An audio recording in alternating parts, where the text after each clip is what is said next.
Hey, what's up, buddy? Can you hear What's me? up? Yeah, what's up, brother? What's up? Not too much. I'm gonna try to share it out a little bit, so Yeah. that'll allow you to have time to do whatever, me to have time to, just try to get a crowd in here before we actually take off with questions and all of that good stuff.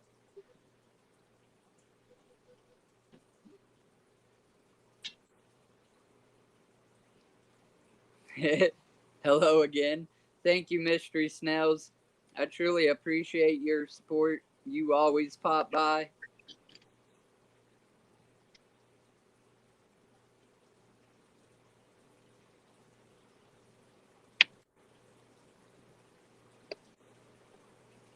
God damn, hurry up.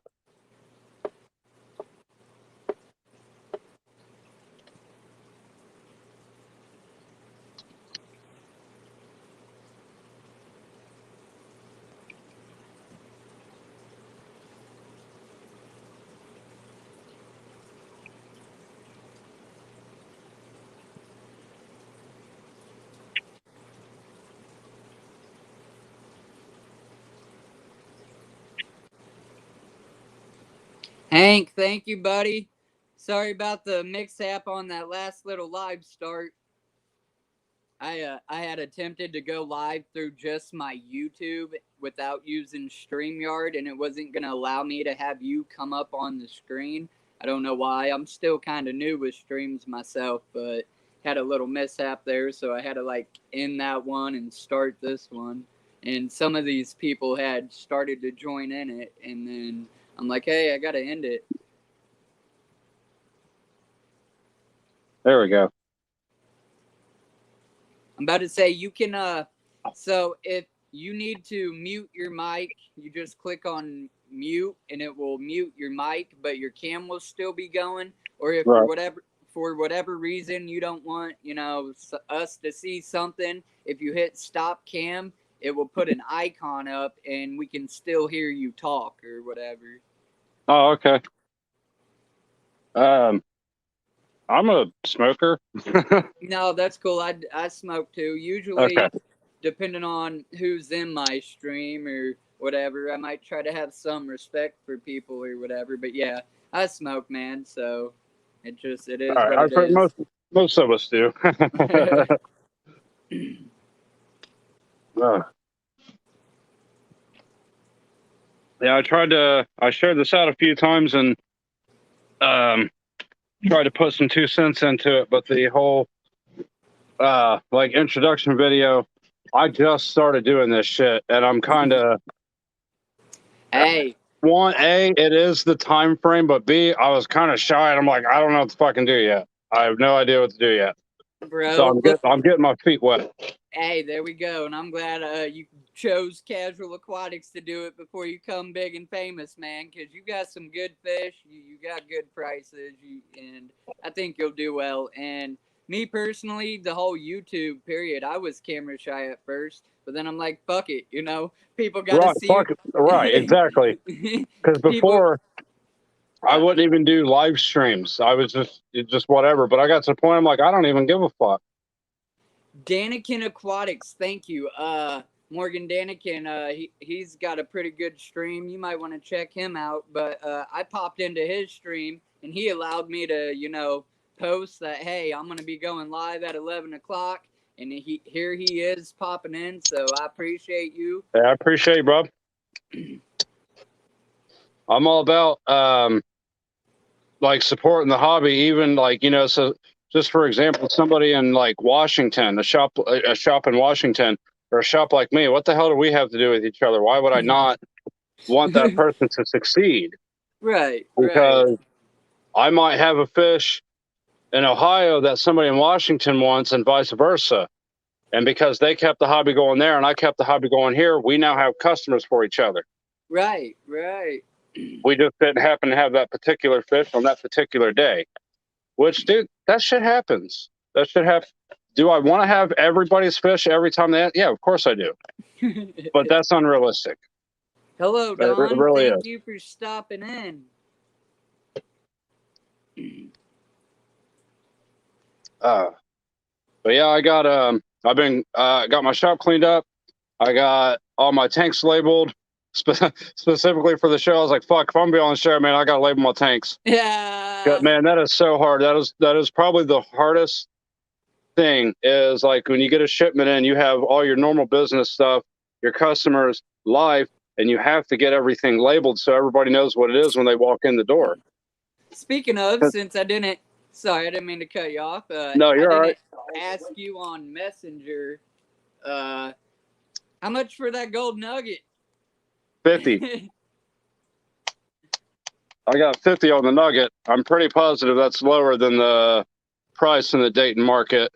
But yeah, I really think it is. It's been a minute since I've been out shopping for people at people's stores, because people caught on to what I'm doing, and I'm low key. I'm not allowed at a certain store in Moraine.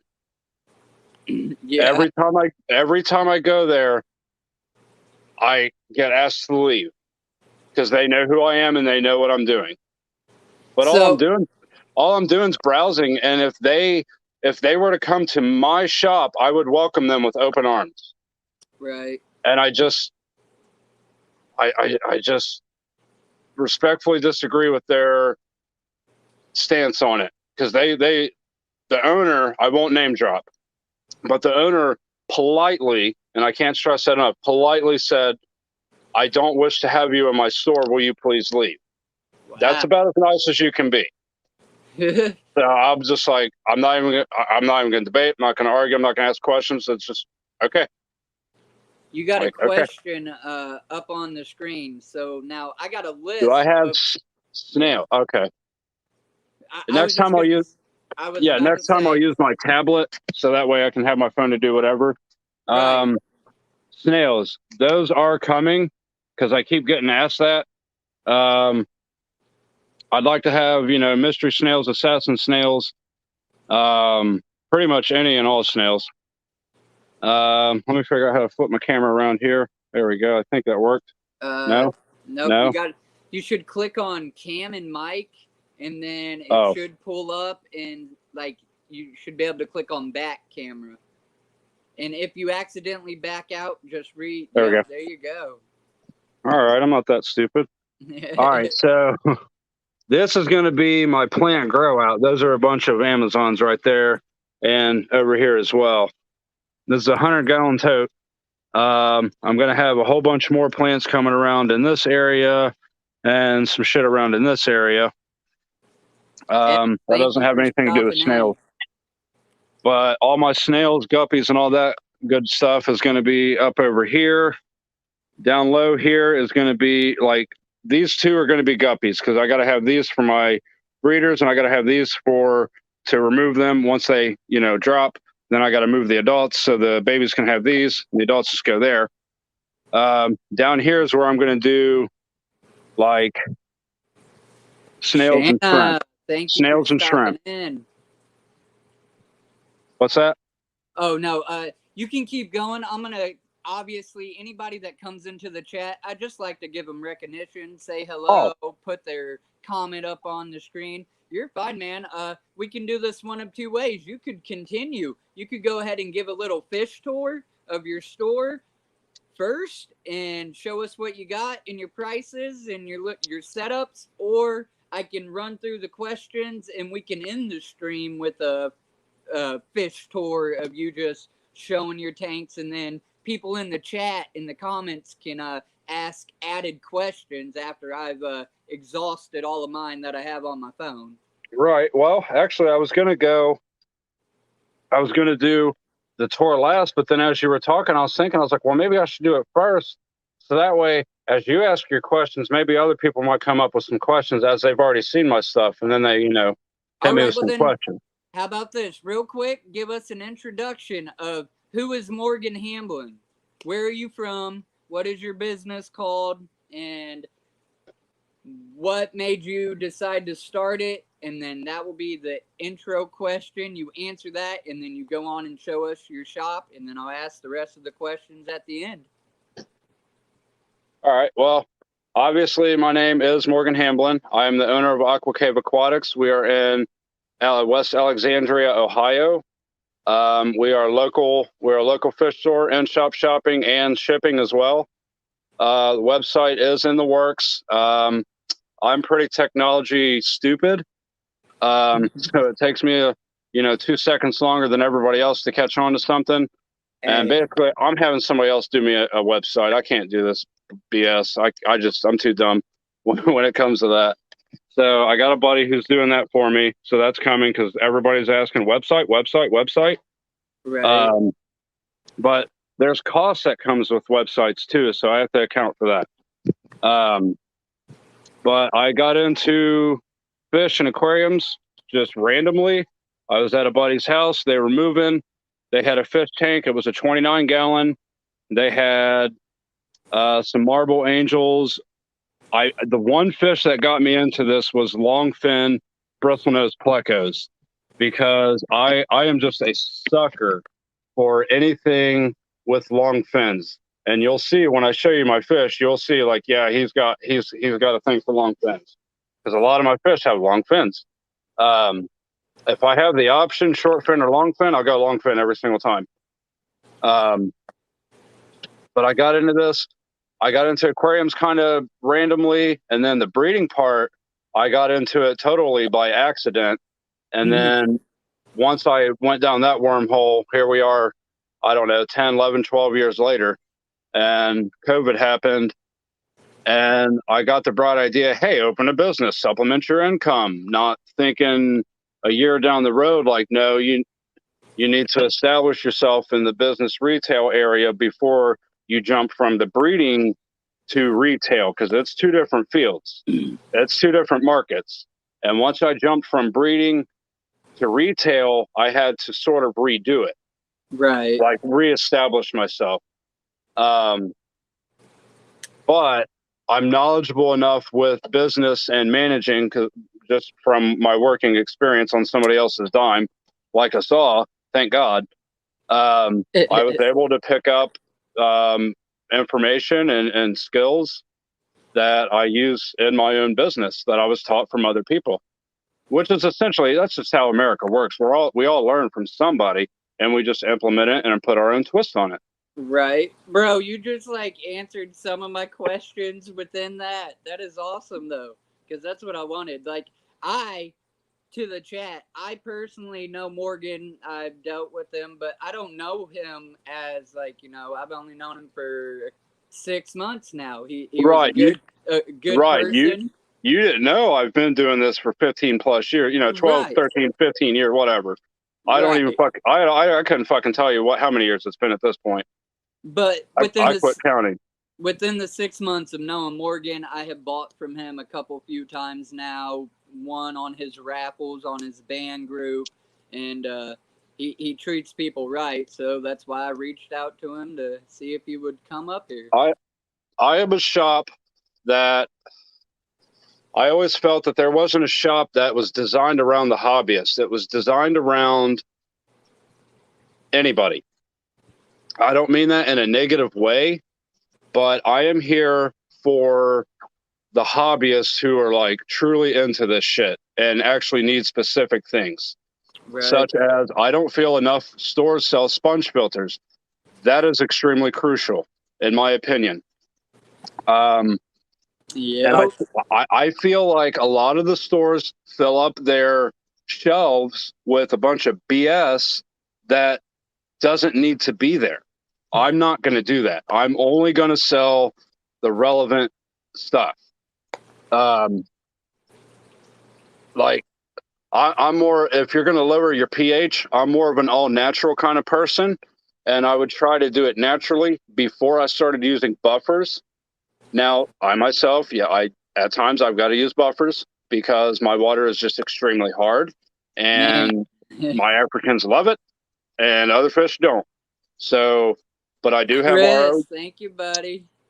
I do have an RO unit that I get, I don't know, 100 gallons a day out of this. So I actually need to get 2 more of these so I can have 2 ROs and 3 waste. It's not waste. I still use it.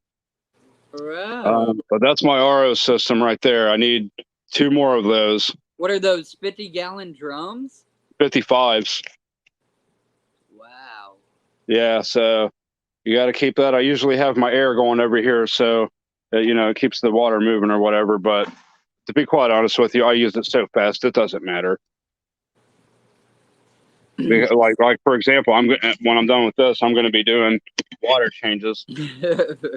I would really fucking love to get to the point I can hire somebody, because I'm at the point like I need help at least doing water changes. Right, right. What I do now, I've only done it once. I think there's going to be a couple people interested. They seem to be. I guess, if you will, interviewed a few people, but I mean, how much can you really learn from somebody doing an interview? Let's just cut it real. I mean, yeah, at the end of it, depending on how much, I guess, detail you get and how much on track. But yeah, no, I mean, it's gonna take, you know, a couple, I don't know, reviews, or, you know, like, yeah. encounters, or. So basically, what I do is I bring people in for 3 to 4 hours at a time, and if you work, because I'm all about, like, I'm not going to give you minimum wage. I'm better than that. If you work, basically right now, so I can conserve some costs on my end, you can work for store credit, and you can get, for 3 hours you get $40. For 4 hours you get $50. The 3 and 4 hours depends on what week I'm at and what I need at that specific time. But I try to make it worthwhile, because I pretty much assume anybody that comes out here, you're driving at least 20 minutes, at least. Right. So I'm trying to make it worth your while. So if you think about it, if you come and help me for 4 hours, and you do whatever in 4 hours, and I'm talking like my shit, I'm not going to have you do major labor work. I'm just not going to do that. I'll do it. I need help with water changes. Like, for example, today I was going through and I'm like, man, it would be perfect if somebody was doing water changes on the other side here, as I was over here relabeling all my tanks. Man, working together. They got eyes on those, you know, reporting back to me, whatever it is. And I got eyes on here. I'm like, hey, when you get over here, look for X, X, and X.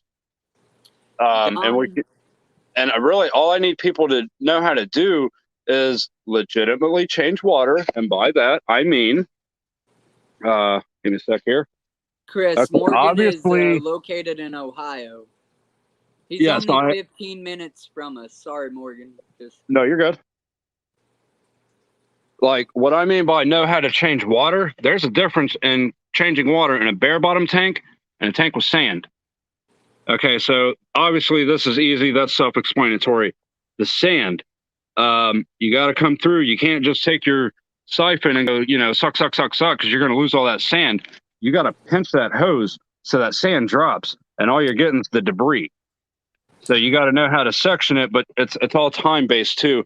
But I think what I do when I explain this to people is I intimidate them, because they're like, oh, you do it differently than I do. I don't know. I try not to intimidate people. I really, really do.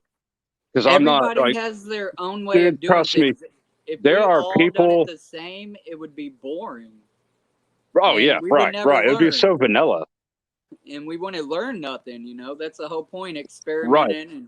No, I'll tell you, a lot of shit that I've learned comes from that Corey dude at Aquarium Co-op. Yep. I watched Corey. He is the shit. And I want to know, like, how old is that cat? Because he looks like he's our age. And I'm talking like 30, early mid 30s. Yeah. But I don't think so by the way he talks. Because he talks like he's got all this experience. And I'm like, bro, this takes decades to learn this shit. Like, he's got knowledge in business where I'm like, bro, where'd you learn this? You learned this by learning it by trial and error. You got somebody already wanting to come help you work. This Chris C dude is one of my good buddies. Like, I mess with him all the time. He'll go buy me food when I can't make it to a pet store, because he's that kind of fish homie, you know. But that's awesome. he said he was interested in maybe helping you work on the weekends and whatnot. And like I just said, he asked where you're located. And Chris, he is literally like 15 miles from us into Ohio. Yeah, I am. I don't know how many people are watching that are in Richmond, but I'm only 30 minutes from Richmond. It's not far, but man, I know it's today because I was in Richmond today. We went bowling. God damn, that drive was so boring. Yeah. God damn.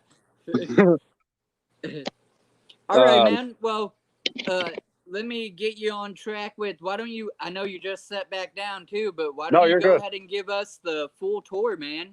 Turn your camera around, show us what you got, tell us your prices or whatever you want to tell us, just from tank to tank to tank. Go for it.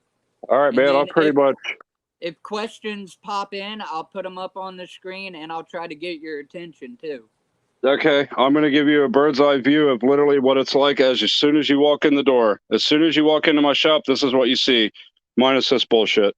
But you come in, you'll be greeted by all my awesome plants, which this actually is usually more filled in, like I said. And there's shrimp in here too. This is for plants and shrimp. So Tuesday, I'll have 24 Bloody Marys in here. And that'll be their breeding grounds. So I'll have plenty of those after a while. And over here, these are your softer waters. So I got some Epistos in here. I got the electric blue Acaros and the gold nugget. There's the Acaros. I don't know how well you can see. You can kind of see them. Okay, hold on. I'm trying to make my shit bigger because it looks smaller for me, and I zoom in on it. I don't know if you turn your phone or tablet sideways, maybe the view will be, I don't know, maybe not. It might be the same.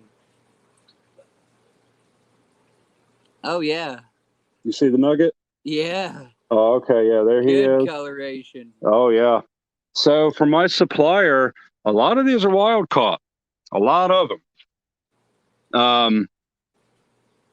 I will go back and look at my list, but I typically try to mark my tanks. If I'm specifically told, hey, this is wild caught, hey, this is F1, I will put that. But if it's not, obviously I'm not going to sell it as that. Right. But I got some good size Acaras in. Man, they look good. I love these things. I got one in my community tank. I've been debating on another. They're awesome. Let's see what I got my Acaras for. Basically, a lot of times I like to sell things in pairs, but not everybody is me. So I got 15 each on those, 2 for 28. I got 50 on the nugget and the sunset Epistos. Where are they? I got both of those for 24, basically 12 a piece. There's one in there. Yep. Yeah, they like to stay in there. He's like, hey. I'm not sure if it's male or female. I think it's one male, one female, I think. But I could be wrong. This here is just bristle noses. I be honest with you, I sell so many of them, I got to the point I said I need a designated bristle nose tank. And I went bare bottom because they are shit machines, and which causes high ammonia nitrate. So I do 2 water changes a week on their tank because I feed lots of veggies. Lots of veggies. My bristle noses I feel are rather cheap. 1 to 2 inches, $8. 2.5, 3 inches, $10. 3 to 4 is $12. And 5 inch plus is 16, and those will be sexed as well at that point. Well, I could sex them at 2.5 to 3 inches probably. Yeah, my bristles, my males are just now starting to get some length on their tentacles. Yeah, we're all at the point. We all know bristle noses. We all know those. Those are like the first thing everybody breeds. Let me turn my lights back on these tanks so you can see them real quick. All right, and these 3 are my main planted tanks for the customers, which I will sell out of there for the customers, absolutely. And here we got a really nice looking beta, half moon beta. I got some beautiful marble veal tail angels. And then where's my Synodontis in there? I got a vermiculated Synodontis. I'll find him in just a second. The autos in here are for maintenance. I got some lyra tail swordtails. They are really pretty too. I just ordered some swordtails because I want a community fish and some color. I'm not a community fish person. I'm learning about them as I go. I'm a big fan of those. Like the fins on the female right there at the top. Oh That's yeah. definitely a female. And right there behind it, that's definitely a male. That's definitely a male. So in here, there's 2 males, 2 females. We got clown loaches. I ain't even got to the good stuff either. This is just basic. You know, It's we got, looking good. Your tanks are crisp, man. man, I appreciate that. I do a good job on my waters, but I'm really not understanding why these plants are melting like this. That make no sense. I got to do some trimming up in here and add some more plants, but it just doesn't make no sense to me. Were they grown underwater? Do you know? Or are they just dying Yeah, back? I'm pretty put. No, they were. But I put them in there like this plant here. I'm about to just pretty much toss it because these just like looks like shit. I'm about to say screw it and just toss it. But that one's totally salvageable. That one's fine. That one's fine. That one's fine. Those are fine. Those are fine. I'm still learning how to price these plants. So my plants are probably stupid cheap at this point. What I have going on right now, honest to God, I'm selling them for like $5 a piece, and I'm selling these big sons of bitches in shop. I would probably just charge $10 a piece for these, and these are big. Yeah, no, that's a Like deal, these, man. like look at my hand down here. Like these are big. These are huge. I'm actually going to take 2 of these and actually 3 of these. And I'm going to put them in these tanks. I tried to do some plants in that tank up there, but sand, unless you have a lot of it like I do in here, this was an emergency. I threw this shit together. I had no choice. And that's 150 pounds of pool filter sand. When you need that much substrate, you ain't got no choice. Right. Because I didn't have enough money to go buy 100 pounds of actual plant substrate, dude. Like, Jesus Christ. So you're talking 200, 300 just for substrate. I use blasting sand. It's cheap.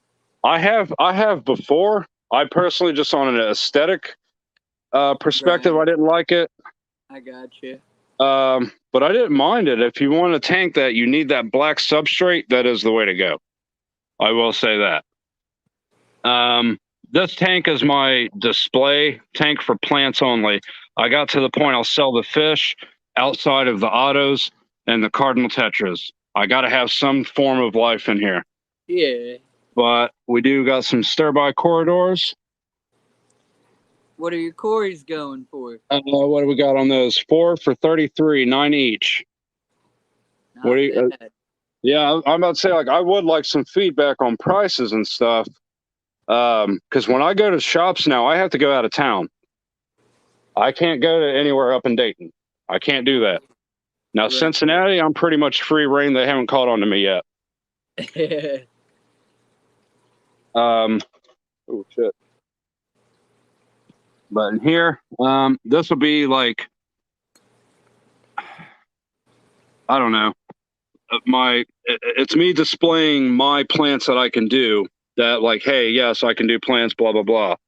Because, yeah, I can sell them all day long, but can I take care of them? That corner plant right there is shining. Like, I don't know if it's that one? Good. Yeah, I don't know if it's good camera, good lighting, or oh, what. No, it looks good. No, that one's thriving. that one's thriving. Just cut off that one right there. Right. But this plant, man, I freaking love this plant. But, man, that shit on there, I can't get it off. Right. I can't get it. I cannot get that off at all. You see that? Yeah, I'm not quite sure what it is. I don't either. It drives me nuts, but I love the plant. Love it. I'm ordering in. I'm doing a big plant order this week. I should slow down on the big. I don't know how much money I have, but I plan on doing a really nice plant order, and I'm ordering a box of driftwood with it. So I'll have small pieces of driftwood like that, so I can attach some of these plants and whatnot to them and sell them like that. So then it's just regular driftwood, or is it like that cholo wood or whatever the hell? No, it'll be driftwood. No, it'll be driftwood because that cholo wood for my from my knowledge, is not something that's supposed to be forever. That's Okay, a yeah. temporary, because it does, I guess, from what I've read, it rots after a while. Right, and then your fish eat it, like your plecos or. Right. But for like, if I remember correctly, for like the first 3 months, you're good. It grows a great Night, Ricky. Thank you for a popping great in, man. biofilm. It's great for the shrimps. It's great for the fish. Helps prevent disease. But they did say after a while. Now I got to read back and see exactly if it's 3 to 6 months. I can't remember that specific. At some point, it does start to break down, and it's counterproductive to what you're really trying to do. So, do you have any cichlids in, or do you just Oh, have hell yeah. plants in your smalls? My big things. That's my channel, man. Big cichlids. Oh yeah, my big me. things. I'll show you my cichlids right now. My big things is cichlids, plecos, discus. That's what I want to be known for. All right. Right now we got a gorgeous red shoulder in. We got some venistas. The bleaker eyes here typically are very dark and black in color. Sanchez, thank you. But when you have, with the bleaker eyes, I'm gonna go ahead and teach you guys something. So, are you guys familiar with the bleaker eyes? Yeah. They're Madagascar. They're Madagascar cichlids. I think I've heard the term. I don't know a lot about them anyhow. Okay, so with these guys, and I'm talking to them right there. These guys, they get jet black with beautiful, like light blue, white spots, and they are just gorgeous. They have a couple different species of them. One has a smaller speckle, and the others have larger speckles. My bleaker eyes are the larger ones, which I feel, in my opinion, look better. Kind of sounds like a starry night cichlid. It is a starry night. Very good. It is a starry night. I know the sub name or whatever. Oh, okay. Yeah, I really kind of hate how there's so many different names. I really because can we just go? I've been looking for that fish. You can ask Chris in the chat. I told him because he went to the reef in Indy for me today. Well, for himself, like I said, and he picked me up food. But I asked him to see if they had that very fish. Oh, you're hard pressed, man. Not a lot of people have them. Yeah, they're hard. I should have ordered more than I did because the 3 that I have are sold. Yeah. That raffle that I ran for my $100 in store credit on Band. My God, he wanted them so bad. And like he bought 70% of my raffle. And I'm like, if this dude does not win. Right. You almost needed to give him one. I almost think so. I was like, Jesus. Like if he doesn't win, man. Right. I told him, I was like, if you don't win, I'm going to feel sorry for you, man. Down here, I want to redo this tank. I only have like 4 or 5 star sapphires, not to be confused with the starry nights. I say that because I literally did that to a customer. That was so embarrassing. Chris, you live and learn. I was so embarrassed, man. I really was. But as soon as it clicked in my head, I was like, oh my God. I knew what I did. But yeah, these are very young juveniles. It does no justice of what these fish actually are. These are gorgeous fish. But yeah, this does no justice. Over here, I got some Du Bois Tropheus, in which I'm not gonna lie, I am gonna get out of Tropheus cichlids and mbunas because the market has completely dried up. There's just no market for them around here anymore. And it's because they're so temperamental, and you can only put so much shit in with them, and it can only be mbunas with mbunas because of the aggression. I'm trying to show them off to you here. Here's one. Because they're all fully grown. I got 3 of them. So I feel like I'm breaking that theory then, because I keep mbunas with Africans. I mean, I guess if you can keep them with some Africans, that'll keep them in check. You'll be all right. Right. Right. Let's see. Oh wow, that's a big clutch. Can you see all those? All the babies. Oh, yeah. Look at that! Look! That's a great thing to get Yeah, on video. that is awesome. I don't know how clear you can see that, but they are all scooming into her mouth. You can. That was awesome. Neat. That's okay. So that's a ruby red female, ruby red OB peacock. I'm not going to lie. Those are going to be hybrids. I have no idea who Papa is. So that's good. I don't usually keep those. That's going to be an interesting grow out. I got some deep water haps here, full blood deep water haps. These aren't hybrids. These are our deep water haps. Juvies going on here. There's probably, I don't know, 12 to 15 in there. And then nothing exciting there, but I try not to get into the fry anymore. People want like actual fish. We got some electric blue Jack Dempseys, some Dovii, and green terrors. I'm a pretty big fan of the green terrors. I'm starting to be. Yeah. And my big one has actually died, and I got a baby one now again, and he went from being like less than an inch to he's almost 2 inches now in like maybe 3 months. I swear he's like power feeding in a community tank. Oh, nice. Yeah. That's about where mine are at too. Somewhere in here, wherever they are. There's one. Oh, there's some down there.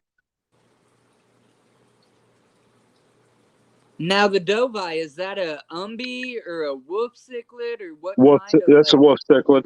All right. And then over here, just because I'm on the bottom, we got a big ass dojo loach. Yeah, I got a few of them guys. There's a long fin Oscar in here too. I'm a little disappointed, quite honestly, because he's not very active in this tank. In the other tank, he was very active, but in this one, he doesn't seem to be. Man, I don't know why. I wish I had my next tank set up, but I just can't till I move. It's almost impossible. Like, I got a 300-gallon pond to set up, and I want a long fin so bad. Like, Oscars are my weaknesses. Yeah, I like him. Man, I need him to get bigger, man. Like, I need him to do his thing. This guy's boring. I'm trying to put him with something, but I had him with a green Texas cichlid, which I'll show you here in a sec. That was not working. Or no. I had a different batch of Oscars with him, and that did not work. So I didn't put him with those. Up here, I don't know if this is like my favorite tank, but it's my pride and joy tank, aside from my cichlids, because these are my discus. And I'm extremely proud of my discus because of who my supplier is.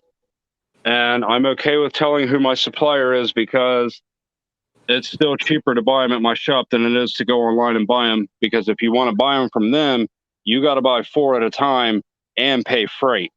Now, chances are you try not to buy all that. Right.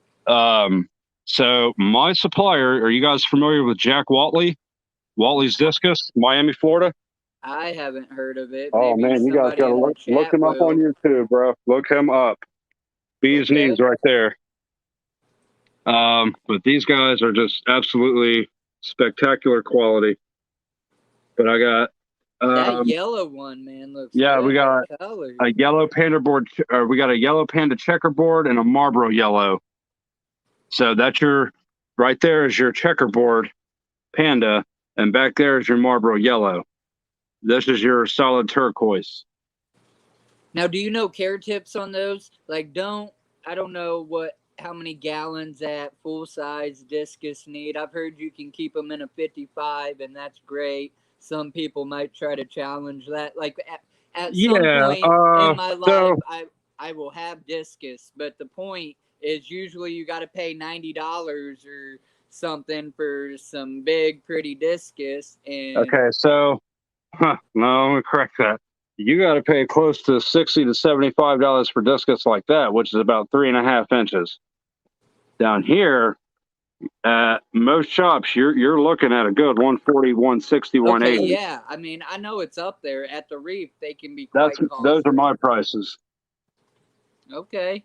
I mean, I ain't mad to see that. That seems common. I just, at this point, I can't set That's up another tank for the way them. I see it. For the quality of fish that I have, and based on the market in Dayton, that is the lowest price. That is absolutely the lowest price. Okay. Because I know at the store in Moraine, they've had some 160, 180. I saw a breeding pair that they had for 400. They're out of their mind. The They were never going to get that. Even if I got them, I'm never going to get that. I don't care how much I paid for them. It's not worth it. I'm sorry. It's just not. right. There's just a better deal out there. I'm a businessman at the end of the day, and there's just a better deal out there. That's just too much. Anyway, we're getting off topic. We're supposed to talk fish, not business. Yeah. Hey, you're good. We got the longfin Danios. I'm always really big. Okay, with discus, there's a few rules of thumb. One, go ahead and just get RO water. You're going to want to do that. Softer water. You want your pH about 6.5 to 7. That's what I do. You want sand. You don't want gravel, but I have gravel, and it's a pain in the ass. I'll eventually switch it out. I run about 82 to 83 in the temperature. I always have schooling fish in with them. If I sell these, I'm immediately getting more schooling fish for the discus. It makes them feel more comfortable. Right. Because it makes them feel that it lets them know we don't have predators out. It's okay. We can come out. We won't get attacked or won't get eaten or whatnot. I have German black rams, Bolivian rams, blue-eyed lemon plecos in here, long fin and short fin. There's one. That's a short fin. Let's see. There's one German ram, one Bolivian ram, and 2 black rams in here. And then there's 3 short fins and a long fin on the plecos, and then all the Danios. I have some other fish I might move over here. Thinking about it, I'm not sure yet. But this tank here is probably my favorite tank because of the fish that are in it. I wish I had more light over here. That is one thing I'm working on for my shop is better lighting. We got some midnight mulattoes right there. Those are going to be completely jet black with a hit of blue down the side when they get fully mature. Right there, we got a firefin calvus. These are all F1s. There's the other firefin. Here is the gome red. And then in there, oh, there's the other gome red right there. And then here is the L134 leopard pleco. Ooh. And then back there is an F1 Moba frontosa. I noticed the stripes, bro. The one I got from you is doing good still. Oh, good. Yeah. I couldn't leave him in that big tank though. Obviously, he wasn't ready for the large fish. Not gonna lie, man. When I left there, I wasn't sure if that was gonna work or not. I really wasn't. I didn't know. But he's doing all right. But this tank is awesome. I'm enjoying watching these fish grow out. And then here, I've got these are my breeders. Well, so is this one. I gotta do some water changes. But we got some half blue, half blacks. And then we got purple dragon mosaics. Where's the male? That's really what everybody wants to see. He's up there behind the guppy grass, of course.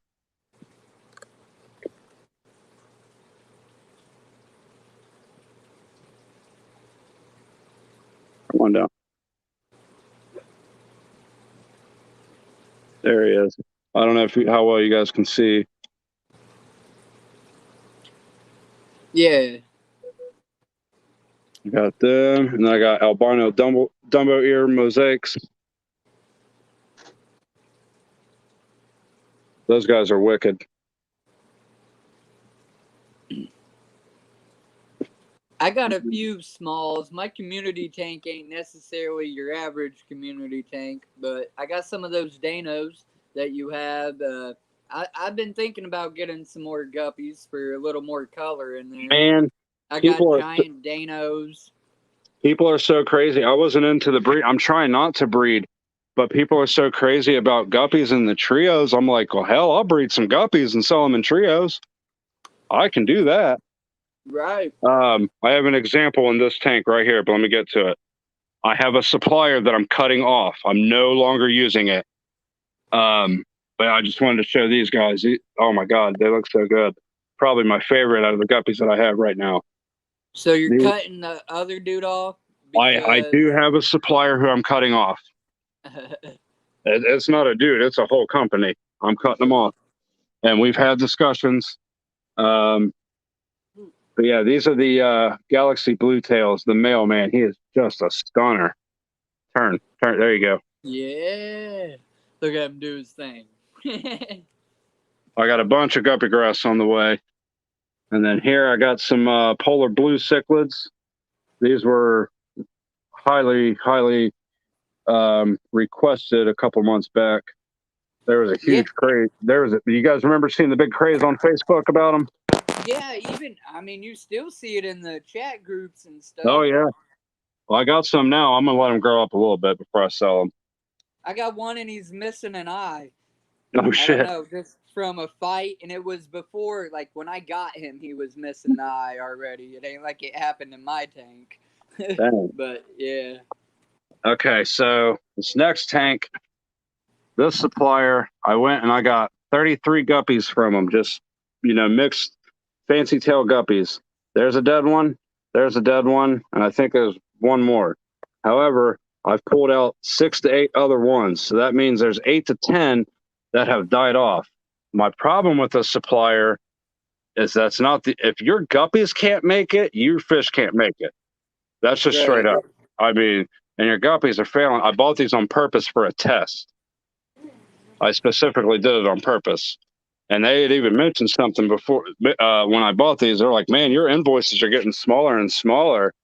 And I just was kind of like, that's because your fish keep dying. And I walked out the door. I'm kind of a dick like that. Yeah, that's kind of me. Like, I will say shit like that.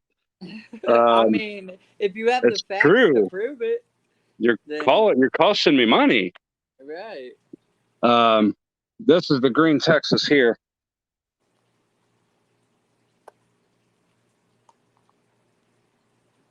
Ooh. Oh, he's really pretty. Away for a second, but yeah, I've been thinking about one of them. I like the big, pretty cichlids. I mean, oh yeah, they got color, spunk to them. That's my thing. Oh yeah, he's real pretty. He's got he glows, man. He looks good. Let's see, just a bristle nose in there, just empty in there. Here's a nice fun tank. We got your loopies, your blue Congo dwarf cichlids, and long belly buffalo heads. Blue Congo dwarf cichlids. How much are those? And don't they only everything in this? Everything in this tank is $16 each, or 2 for $30. And don't they only get like 3 inches or something? Yeah, you're pretty much looking at it. That's about it. They might get about a 1/2 inch, 3/4 inch bigger. That's about it. The buffalo heads will get bigger. Excuse me on that. Yeah, the buffalo heads will get bigger. Thank you for stopping in, buddy. Oh, yep. Here we go. So this tank here, all these fish are new. They haven't settled in yet. I got a red spotted gold severum, red spotted severum, Peruvian green severum, and firehead cichlids. 2 of those. Let me see if I can get them out and about. I was kind of quarantining them. I'm going to put them in with the Dovii and the electric blue jacks and the greens haired. However, man, they don't want to. They're not trying to come up here at all. They're camera shy. They say no, they are just stuck back there. There we go. Now, okay. Now, these are wild caught, okay? That the behavior you see, they're wild caught. So these are actually going to stay in my possession for a little longer than typical. This is my typical quarantine process. These guys are going to get double that, minus the medication. They just don't need that much medication. But I'm going to make sure that they're a little more settled and comfortable before I just send them out and about. And here, very Tennessee water. I got a long fin super red and a short fin albino. There's one back there. Which one is that one? It's the albino. I'm trying to get them to breed and give me some calicos going. That would be kind of interesting. I've been loading it up with green beans and stuff.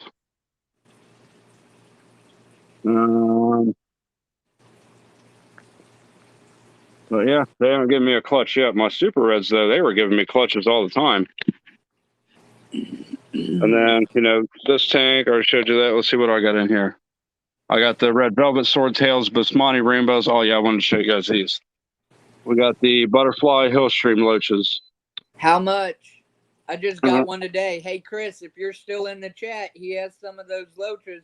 Maybe yeah, these are price. Yeah, these are the golden butterfly hillstream loaches. I was trying to think of that. 13 each, 4 for $50. That's $1 cheaper than the reef. I just paid $14. That is exactly what I wanted to hear, man. Because I am still some of my prices. Like, I want feedback, but I want honest feedback though. So I kind of get careful who I ask. I literally just bought a hillstream loach and what the hell is it called? A serpent loach. And, oh yeah. The hillstream was $14.99 or some shit like that, and the serpent I think I paid 11 something. Again, I had my buddy Chris get it for me at the reef. I didn't go with him today, right. But yeah, so that's not a bad price. I would buy a couple from you at $13. All right, awesome. Let me look at my list real quick. Let me see if those are wild caughts.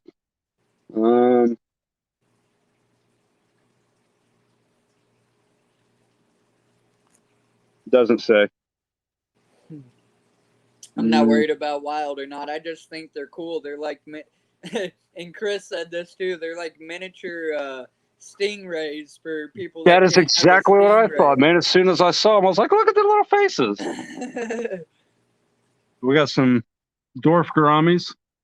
If you see gouramis in my shop, that's all they are is dwarf. I won't get your regular, massive fucking gouramis. Not that I don't like them, but most people can't house them properly. Oh, shit.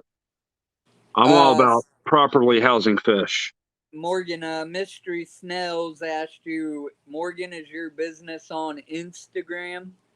No, I'm not a social media person big time. I have to be because I'm doing this. I was kind of on Instagram. I actually think I technically am.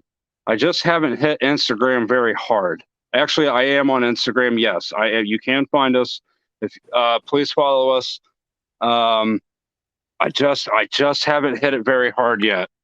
Yeah, I don't do a whole lot on Instagram myself. I don't, but I'm not gonna lie. I hate Facebook. I'm about done with Facebook. If I could do away with it and be fine, I would, but I can't. Right, it's hard to get people to cross platform. It really is, man. If these fish people would get hip to band, Jesus. Right.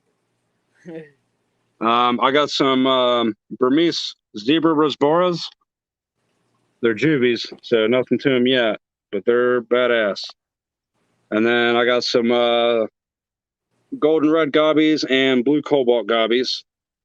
They all scattered as soon as I came up to the tank. All right, how much on them? 2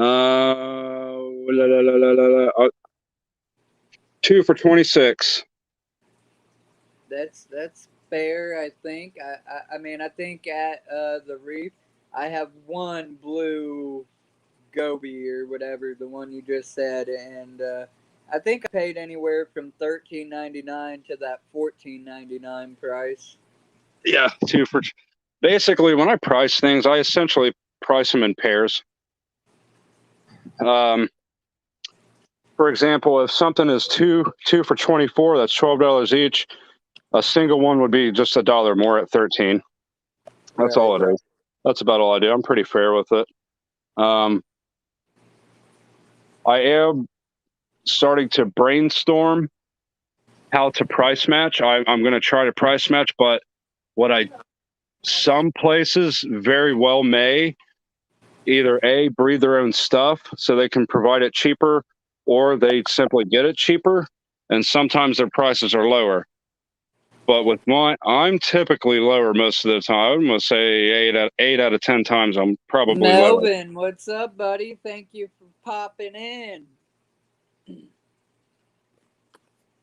I wouldn't say I'm the sole one who did this, but the whole betas don't go with anything theory has been popped. It's a temperamental thing. Not all betas are equal. Right. I would say what I did when I dropped these two in these tanks, I sat here for an hour, literally, and I didn't move. Let's see what else is in the set. Where's that snowball?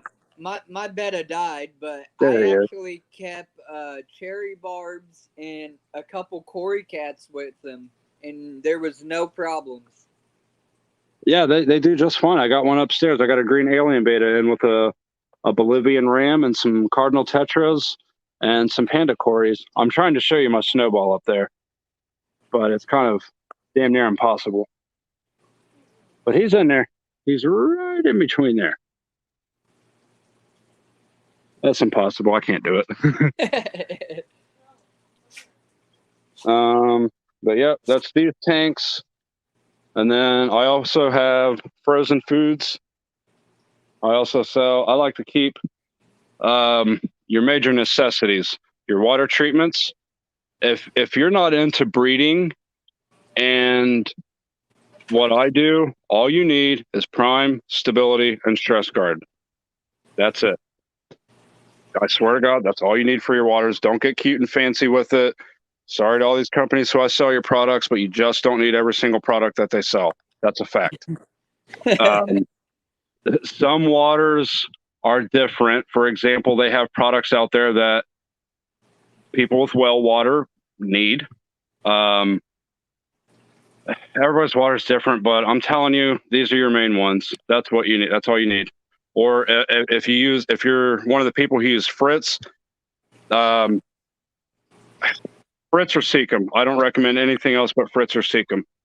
I'm just a Seacom guy myself, but I'm not sponsored nor paid by them. I have to pay for their shit to sell it.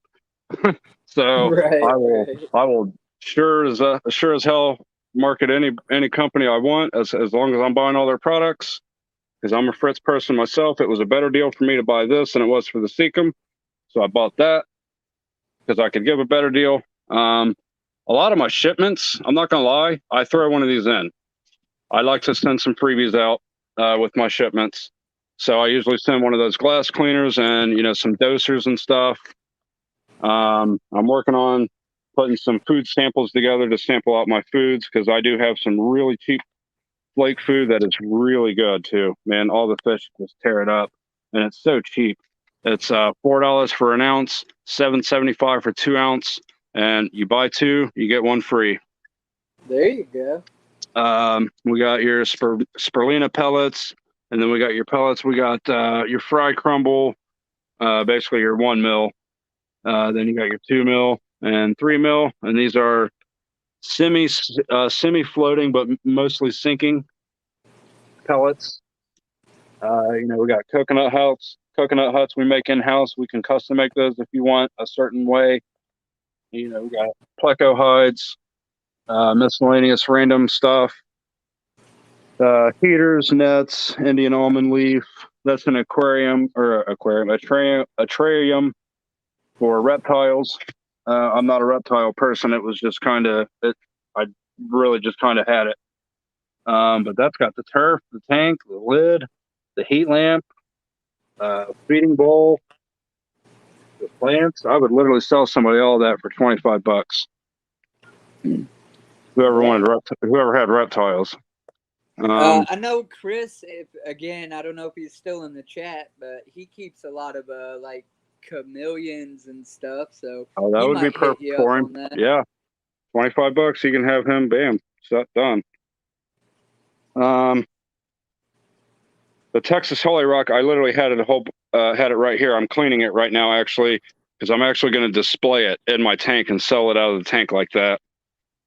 I just kind of thought that would be better long term after a while, and it gets it out of my way.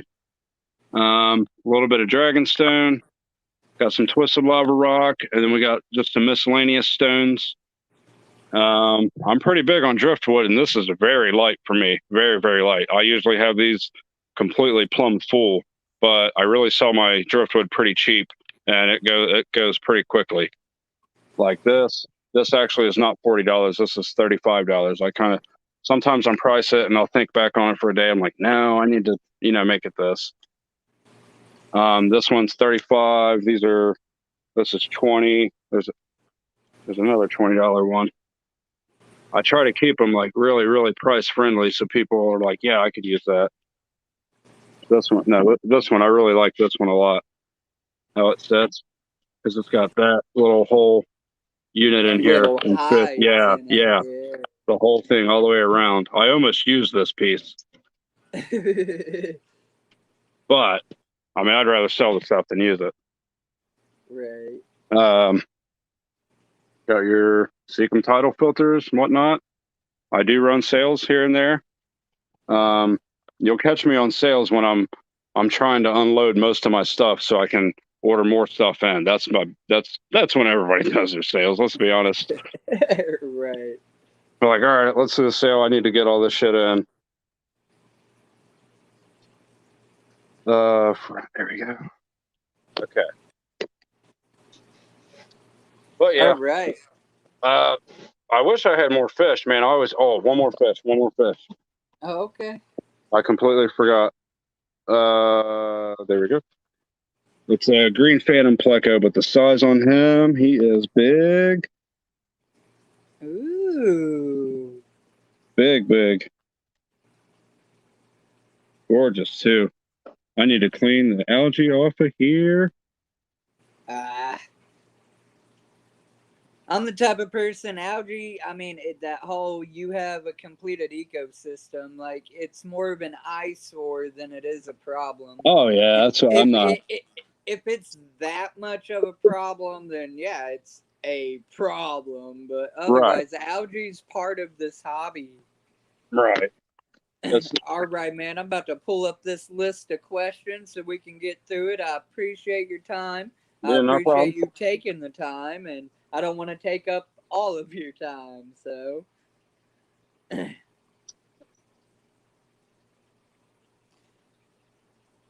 alrighty. So I think you might have kind of answered this, and if you have answered any of these within this already, I'll try to skip it or kind of move around it. But the first question was, how long have you been keeping cichlids or tropical fish? 15 years at least. Right on. If we're just talking me just simply having fish and selling has nothing to do with it, yeah, about 15 years. About 15 years. As a hobbyist. Yeah, about 15. All right. What first piqued your interest in the hobby? Did your mom and dad keep fish, or was this something you took on yourself, or I had some aquariums when I was a kid. Completely did it 10 million% wrong. Every time I did a water change, I'd take everything out, clean it. I just thought that's how you did it. But I come from the time internet was not a thing. Well, yeah, it was. Internet was not like it is now. Right, dial up and stuff. Right. The information was not there. Google didn't exist. So I really didn't know. I was a kid. I didn't know, but I was always into it and I always loved it. But then, life went on. I was a kid. I got into other shit. I played football for 15 years myself as well. So I was always super into that. And then after that, after high school and shit, it was probably, I don't know, 19 when I was over at a buddy's house and he was moving and they couldn't take their fish tank with them, and they wanted to sell it, and it was a full setup. I remember it very clearly too. It was a 29-gallon setup, black stand, black tank, your plastic top lid, your standard fluorescent light, gravel, plastic plants and decor. It actually had a log thing. God, I remember like everything about this. The one fish that got me into it, I just saw him glide through the water, which was the longfin bristlenose, and it looked like fucking Batman. And I was just like, that was fucking sweet, dude. And just 2 weeks later, he's like, hey, do you want to buy my tank? And I was like, yeah, dude, hell yeah, I do. I didn't know. I had no idea the value of anything. Thinking back on it now, probably overpaid. But if you consider the fish that I got that were grown out, and everything involved, I paid $150 for the whole setup: tank, stand, the fish, everything, the filter. It was a bio wheel. It was a Penguin bio wheel. And looking back on it now, it wasn't big enough for that tank. I'm more of an over filtration kind of guy, but not like an FX6 on a fucking 30-gallon tank. Those, I'm sorry, I don't mean to offend anybody. That's so extra. You're just dumb, and that's just the way. It's one thing if you buy it for that. It's another thing if you have it and you just use it. Because I used an FX6 on a 75. Oh hell no, that was too much. No, there is a too much rule. God damn, that was too much. I got an F6 and a 525 GPH Sun filter on my 135. Yeah, that's that though. Yeah, that I agree with that. Because on my 125, I got an FX6 and an Aqua Clear 110 and a big ass sponge filter. Right. I'm all about overfiltration, which all comes down to the bio load. It all comes down to the bio load in the tank, which determines how much filtration you need. And you need to think 6 months down the road. Are you just going to be content with these fish for the next 6 to 12 months, or are you going to grow and get more? Because if you're going to grow and get more, you might as well get a bigger filter. Right. All right. Next question. What is your favorite part of fish keeping? Like, for me, it is the relaxation part of it. Like, I know sometimes it can be stressful. You got to do all these things, and I just want to sit back and watch my fish. But no, really, I enjoy engaging in with my tanks and, like sitting back and reaping the reward, seeing that my fish are doing okay. And my big cichlids that are interactive and actually have a personality, and they start doing their little thing, like that's mine, or I guess I would say my reward, or the actual question is my favorite part of the hobby. I guess I would have two answers for this because of how I've done it. When I was breeding, I would say watching the fish mature. Because I would wait to sell them until they hit a certain threshold. I wouldn't sell anything under 2 inches. And that was just me. Now, most sellers don't do that, actually. They'll sell them to you once they hit 3/4 inch.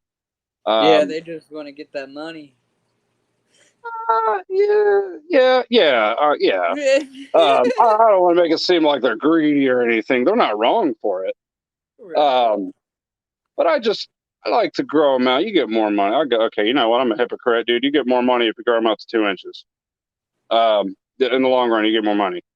But really, if you think about it, they say $10 an inch is typically what they go. Right. I don't always go with that, though. I take many, many, many things into consideration when I price, but that's another topic, and that has nothing to do with this answer. But I would say just watching them from fry to juvies to semi-mature to mature. That is the greatest, because I've had fish where I've watched them, fully mature. That's a great reward because you've done it right. Now, I really enjoy being the one to be able to provide the fish that people really want. And they're like, holy fuck, I got this fish. Yeah, if you guys can't tell, I'm kind of a colorful talker. Not in front of my No. customers. Typically not Yeah. in front of my customers, but I'm a pretty colorful talker naturally. I Um, mean, the stream set, you got to be 18 or older. People know what they're getting into in these fishy streams. I don't know how many of them you've ever actually watched yourself, I'm but not even gonna lie, dude. I don't even know the rules on here. I'm just kind of freely talking. I have no idea what the rules are. you're all right, Um, buddy. I know YouTube likes to censor a lot of shit. I don't think they would be censoring us. Right. The fuck they want with us. But I don't know. Just the way everything is nowadays, you can't have a different opinion anymore. All right. Next question. Over the years in the hobby, who did you look up to as a mentor or musis, or who was your guidance, or who did you go to, or This maybe this it's is a yourself? this is a great question because a lot of people have this question and don't know what to do or where to go. Um, Dreamweaver, thank you for popping in. and I actually, since I do this now, I actually have a shit ton of people gravitate to me, and I'm like, oh, that's a different added pressure I didn't think about. I better be fucking right about what I'm saying.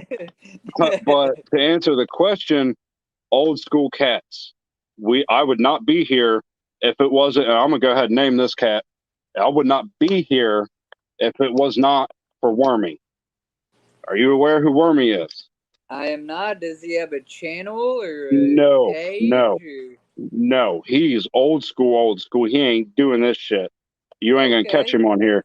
You'll barely catch him making comments on Facebook. All right. Well, He I'm not he even originally from Indiana, man. I've only lived here 5 he years, so is. Well, I I don't don't want to say. know. I don't want to say where he lives on the internet. I would, if you and I were Oh here no, talking one yeah, on one, I would tell you. right, But right. on the internet, I don't want to say where he lives. No, that's Um, cool. but he's almost to the point. I almost think he's retired from the hobby. He's not out. He retired. He's that to that point in life. Right. Um, I know he wasn't feeling well. Um, so I hope he's doing well. I should reach out to him. Um, but I would not be here today if it wasn't for him. And actually, my 125-gallon tank um, is from Wormy, and that's pretty sentimental to me and will absolutely never go anywhere.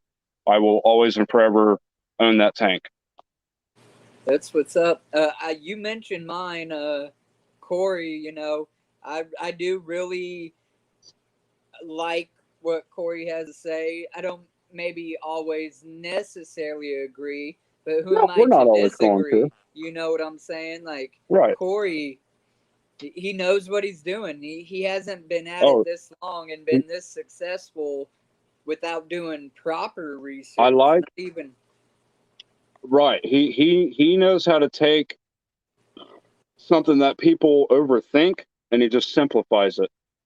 Where you think I learned that thing with the sand, cleaning the sand and pinch your hose? I watched this video. I said, "Oh my god!" I was watching. I said, "Son of a bitch!" I've been doing this for the whole time. I've been losing sand. But what I did is I just kept it in buckets. Like I'm a conservative, nothing political. God, don't get political. Um, but I'm conservative. I don't like to waste shit because it costs money and it's just throwing money away.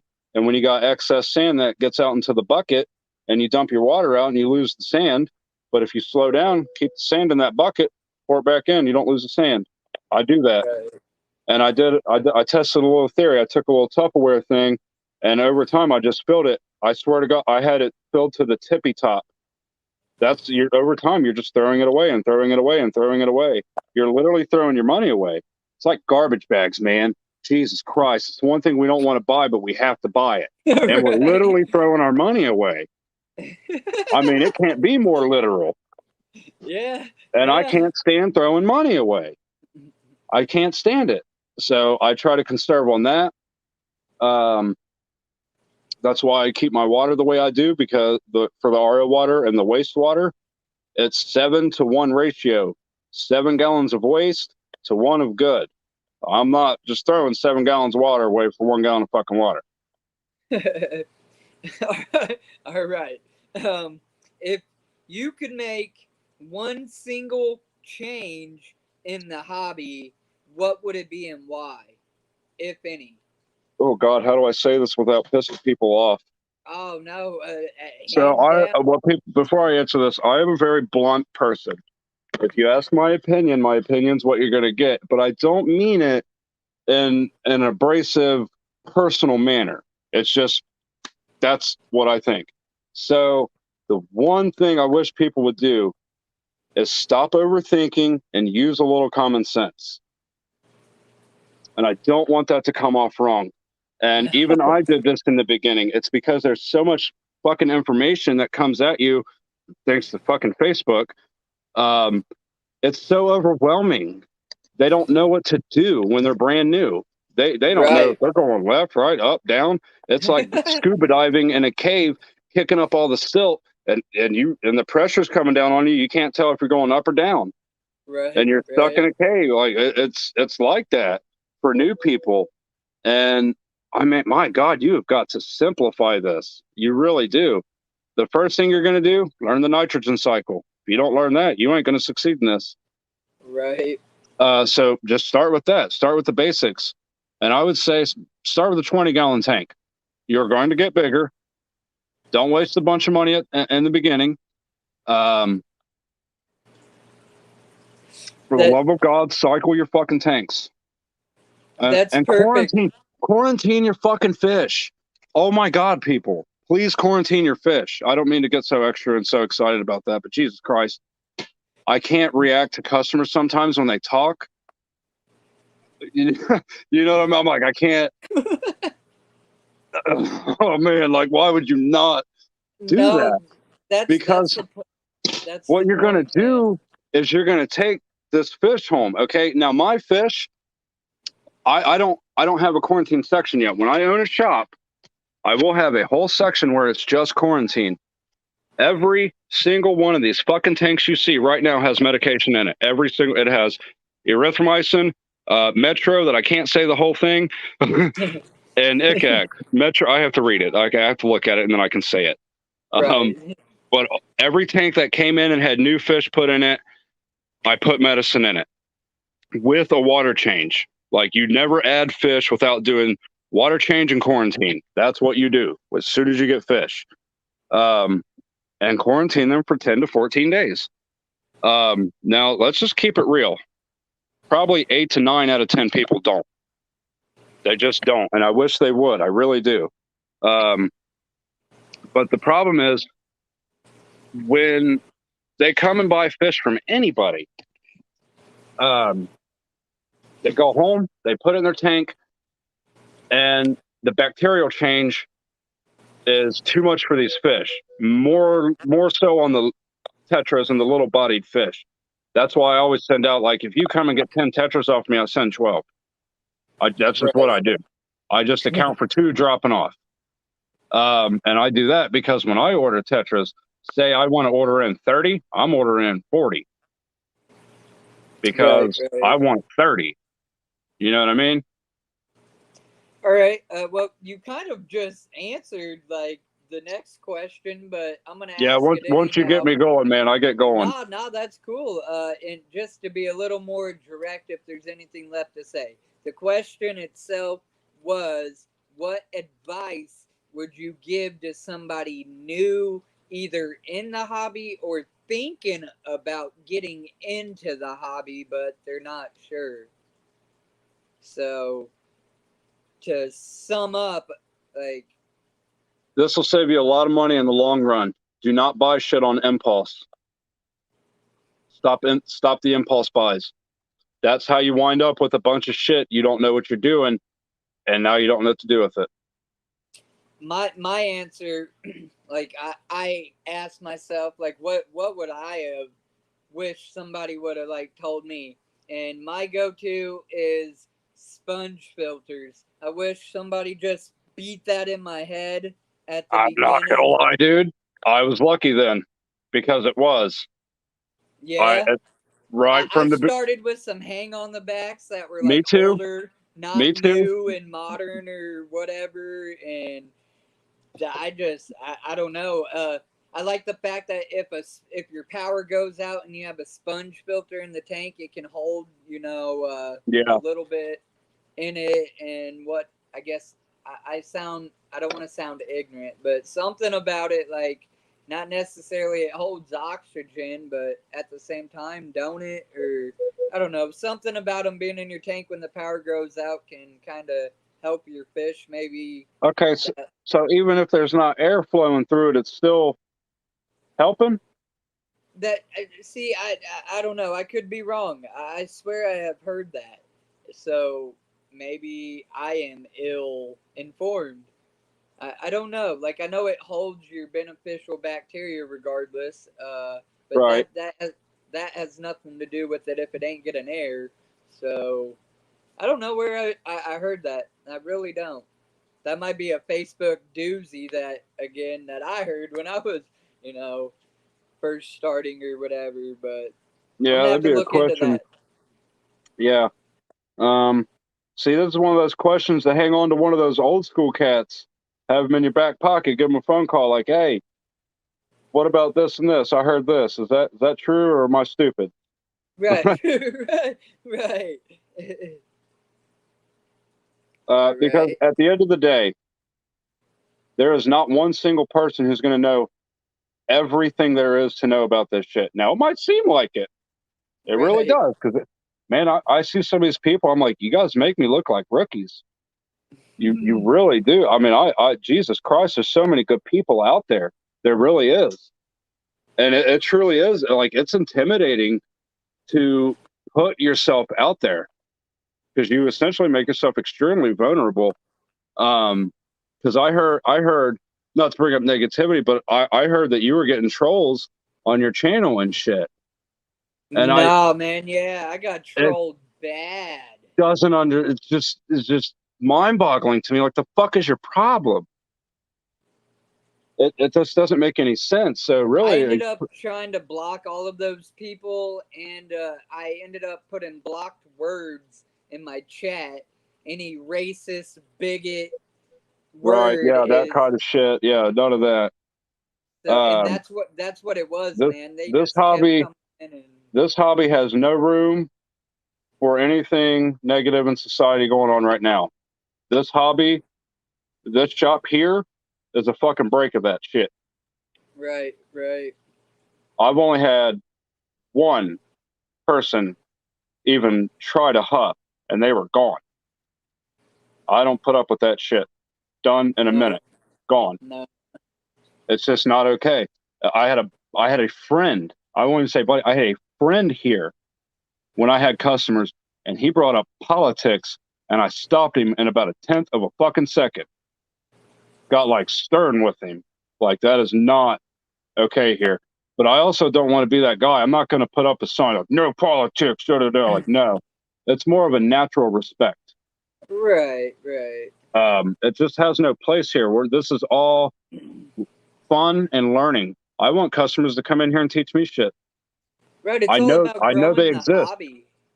Right, that's what keeps it going. I know it exists. I love when they bring their kids in here and their kids are excited and into this shit. That's awesome. Right, right. All I get right. questions. They're like, "Can I bring my kids?" Like, why the fuck not? I have 4.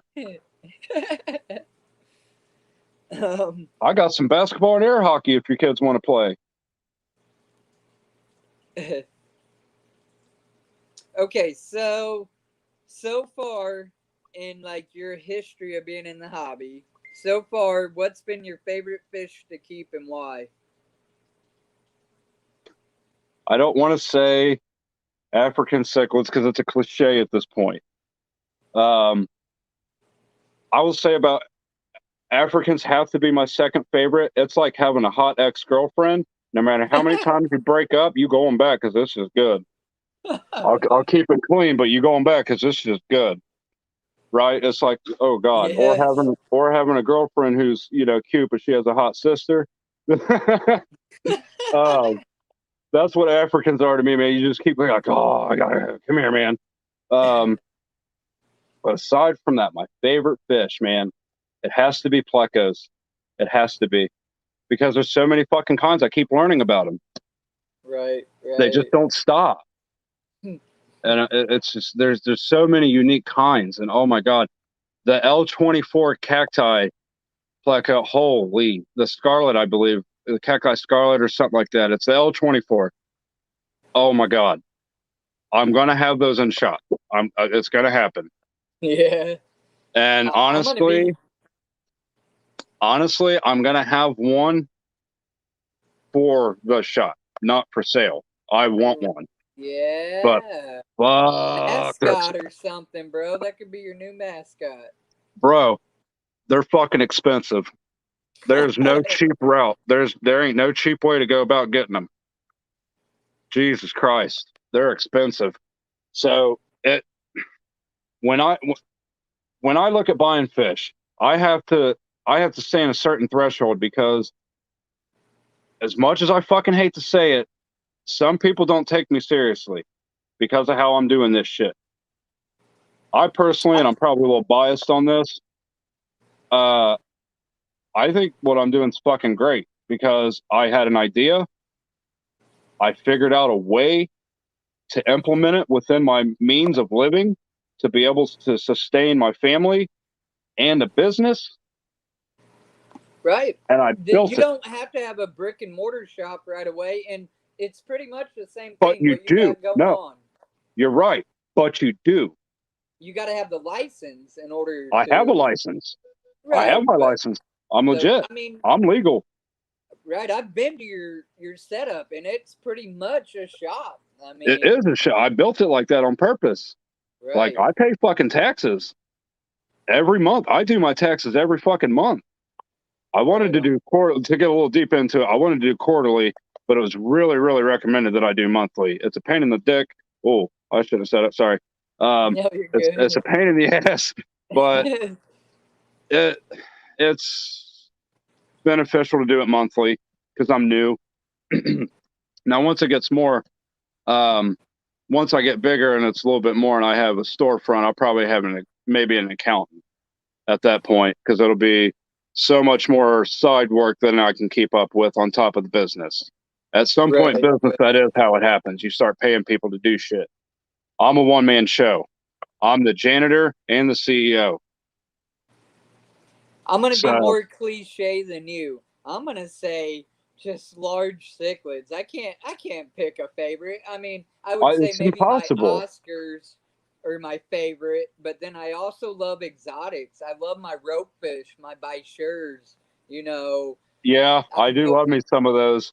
I love me some arowanas. I'm starting to get into where I'm breaking my rule. I'm starting to break a couple of my rules, and I don't know if I'm okay with it or not. I'm thinking about putting an arowana in my 125 with the cichlids. You're gonna be giving up that I've seen it you have for your shrimp and plants. Well, it might. No. My 125 tank, not the tote. Oh, right. No, I used to have arowanas in there. That's where I kept them, and it worked perfectly. It's fucking awesome. I love arowanas. They're badass. Thank you so much, buddy. But I wanted to put them in with my cichlids, but where I'm at with it, I'm like, they don't have the same water. They don't have the same waters, and I don't want to be a hypocrite. And if I do that, I'm a hypocrite immediately, because I've preached it. Like, you shouldn't. For the long term of the fish, you want to stick to the water parameters. Like all the plant tanks and the tanks below that, those are all soft waters, and the 240 breeders, those are also soft waters. With the bristle noses, I guess I don't have to do the soft water anymore. That's the whole dedicated bristle nose. That's literally like 2 days old. I just got that tank freed up, so I could do that. So, probably going to go just tap water with the bristles. There's no point not to. It'll save me RO water. Right. My bristles do fine, man. They thrive. Like I said, they're grown. Oh, hell yeah. Same as your water. They got hard-ass water. I've heard a lot of fish. 8-6. A lot of fish in the Indiana water, in the Richmond area, and then Muncie and all that. Really rich water, really good water. and I've heard a lot of people who breed over there, fucking lot of success. I'll tell you another place. Oh shit, my bad. Yeah, you're good. I was adjusting my thing and hit the button. But I'll tell you another place I'd like to experiment with their water is Hamilton. If I could find a water source in Hamilton and a way to transport that back just to test it, because Hamilton's got some crazy filtration system down in their water plant. It's how their water is filtered and how it goes through. They have a whole fucking building, the old paper factory down there. They restructured it and made it the water plant, and it's a filtration system for all the water in Hamilton. Hamilton offers you nothing except some badass good water. Like, I think back when Katrina happened, and some other catastrophes and shit happened, they were bottling up water in Hamilton, Ohio, and shipping it because it's that good, I guess. Like, it's great water. And so I haven't done it. I've never had a fish tank in Hamilton water. I won't live in Hamilton. Just no need to. But their water is on point, and I'm really curious to try it. So I actually legit might do this one day. But if I'm gonna go down there and do all this shit, I'm gonna need at least 1,000 gallons bringing it back. Right, you need one of those. If I'm going down there, I'm just getting it. So I can go down, I can buy 1,000 gallons of water, bring it back, use it, but I need somewhere to store it here. It's a fucking process. But I mean, you could start slow. You can go down and get 100 gallons at a time. That's a lot easier. I can do that and bring it back and pick a tank. Actually, I could pick my 125 and I could do that and just work with just my 125 with that water and just see how it does. But of course, I would run my water test on the water before anything, so I could have my readings, and then it would legit be like all written out and everything. All right. To monitor the water. Sorry, dude, I got so deep into this shit. I'm sorry. No, you're good. I appreciate it. That makes the stream better. I'm just trying to, They're probably on here like, this motherfucker's talking about water plants and shit. No, I get enthusiastic by people that are, enthusiastic in the hobby. It could just be me and you right here. We ain't got to have these 7 people in the chat. Oh, yeah, dude, I have no idea who's watching. All I see is my small camera here, and then I have like a white background that says camera, and I can flip back and forth to the front and back. That's all. I have no idea who's watching, how many, this, that, and the other. You should be able to see the chat, I believe, down in the bottom. I don't know if it shows a little thing that says chat, and then maybe you can see the comments or whatever. I don't know. Otherwise, you can see them when I put them up here on the screen, right? Like, can you see that? Afterwards, no, I can't see shit. Let me see. You don't see right there on the bottom of our pictures, Chubb's Aquatics says, after Katrina, water anywhere was better than what we had in New Orleans? No. I'm going to send you a screenshot real quick of exactly what I see.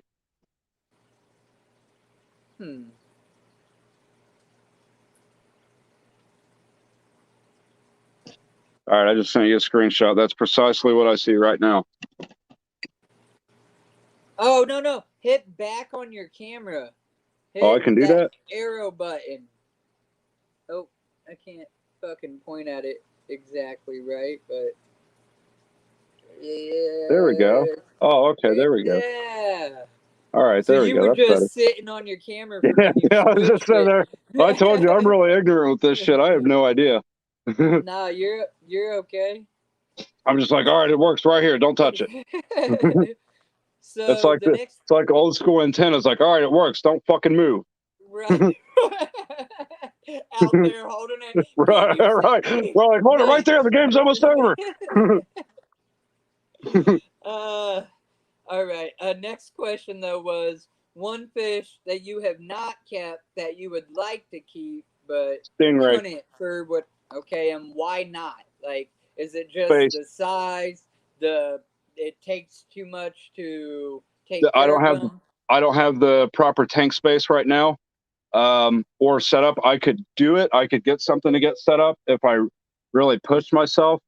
But then the other thing, they're really fucking expensive, even wholesale, and I've never done them before. So, like I'll go ahead and just tell it because I don't sell stingrays right now. I had stingrays available. Hindsight, thank Jesus Christ, nobody ordered one. I did not think that one through. But what if you okay? So if somebody requested to get a pup, I think is what they call them, the babies. Yeah. Would you order them? But it has to be like a guarantee that they're gonna buy it, obviously, because you couldn't home it or. So okay. Or when I'm like, here's my order list. I know you've seen that on Facebook. Yep. I'm like, this is my list of fish that you can order from. What that means is that is a supplier I have. I don't have those fish in-house right now. Pictures are not possible. I can't call these people and be like, hey, can you get this picture for me? They're not going to do that. Like, dude, stores like me, we deal with hundreds of customers. Dude, they deal with hundreds of stores. Right. So right. for the 1 to 2 fish we sell, they're selling 10. They're way busier than we are. They can't do that. Now, I have some pictures on the website when I'm ordering them and shit. I can see them, but that's not the exact fish you're getting. So I'm not going to use that as, I'm not going to be like, that's what you're getting. I'm not going to do that because I ordered these fish and okay, they'll put like, this fish is 1.5 inches. Well, okay, that's when you made the list. That was, I don't know, say 6 weeks ago, and you still have a bunch of those fish. And then I order some. They're now probably, what I say, 1.5 inches. They're now probably 2 1/4, 2.5 inches. I mean, 2 1/4, 2 1/4. They ain't gonna get two. They ain't gonna grow 1 inch in a month. The fuck you feeding them? But sometimes they come in looking way better than I ever imagined, or they come in like the Burmese zebras. I really thought there'd be some color to them, but those are some juvies. I can see the stripes, but they ain't got no color to them. They're just white. So I made those not available yet. I hate doing that, but sometimes I do it because I need to learn myself. No, see, so I have to. That's what a bigger shop wouldn't do. I mean, sure, they quarantine fish, but only for the fact of quarantining for disease. After they know they're good, then usually they put them out on the shelf. You're taking that extra step to be like, I want to know this fish before. Right, I want to learn that specific fish for sure. Because when I get those in again, I would like to know how long it's going to be. I'd like to give them an answer how long it's going to be before they start coloring up. Now, when I say answer, I mean like a rough estimate. You can't hold people to be like, all right, 6 months from this day, this fish is going to start coloring up. Right. Sorry.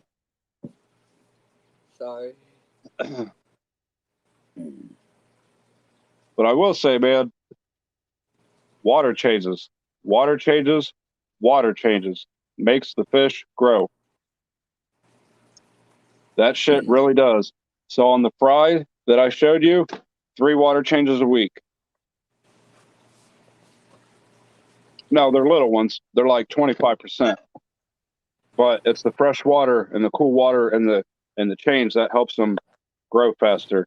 Now, I think there's some people that say that's only for like the first 3 months or something like that. But I really, if I keep them for 6 months, I really do it for about 6 months like that. Even after they're about 1.5 inches pushing 2 inches, I still do it like that. I've just always done that. And I feed them for sure 2 times a day, sometimes 3, because they're supposed to get fed a lot, but I make goddamn sure I'm doing those water. If I fed them 3 times in a day, automatic water change the next day. And when I say 3 feedings in a day, you monitor how much food you're putting in the tank. It takes me, when I go around and I feed all my fish, An hour, if not more, because I have to sit at the tanks as I'm putting the food in and watch them. I don't just throw the food in like I see at other places. They just toss the food in. And I'm like, Jesus Christ, they're not going to eat all that.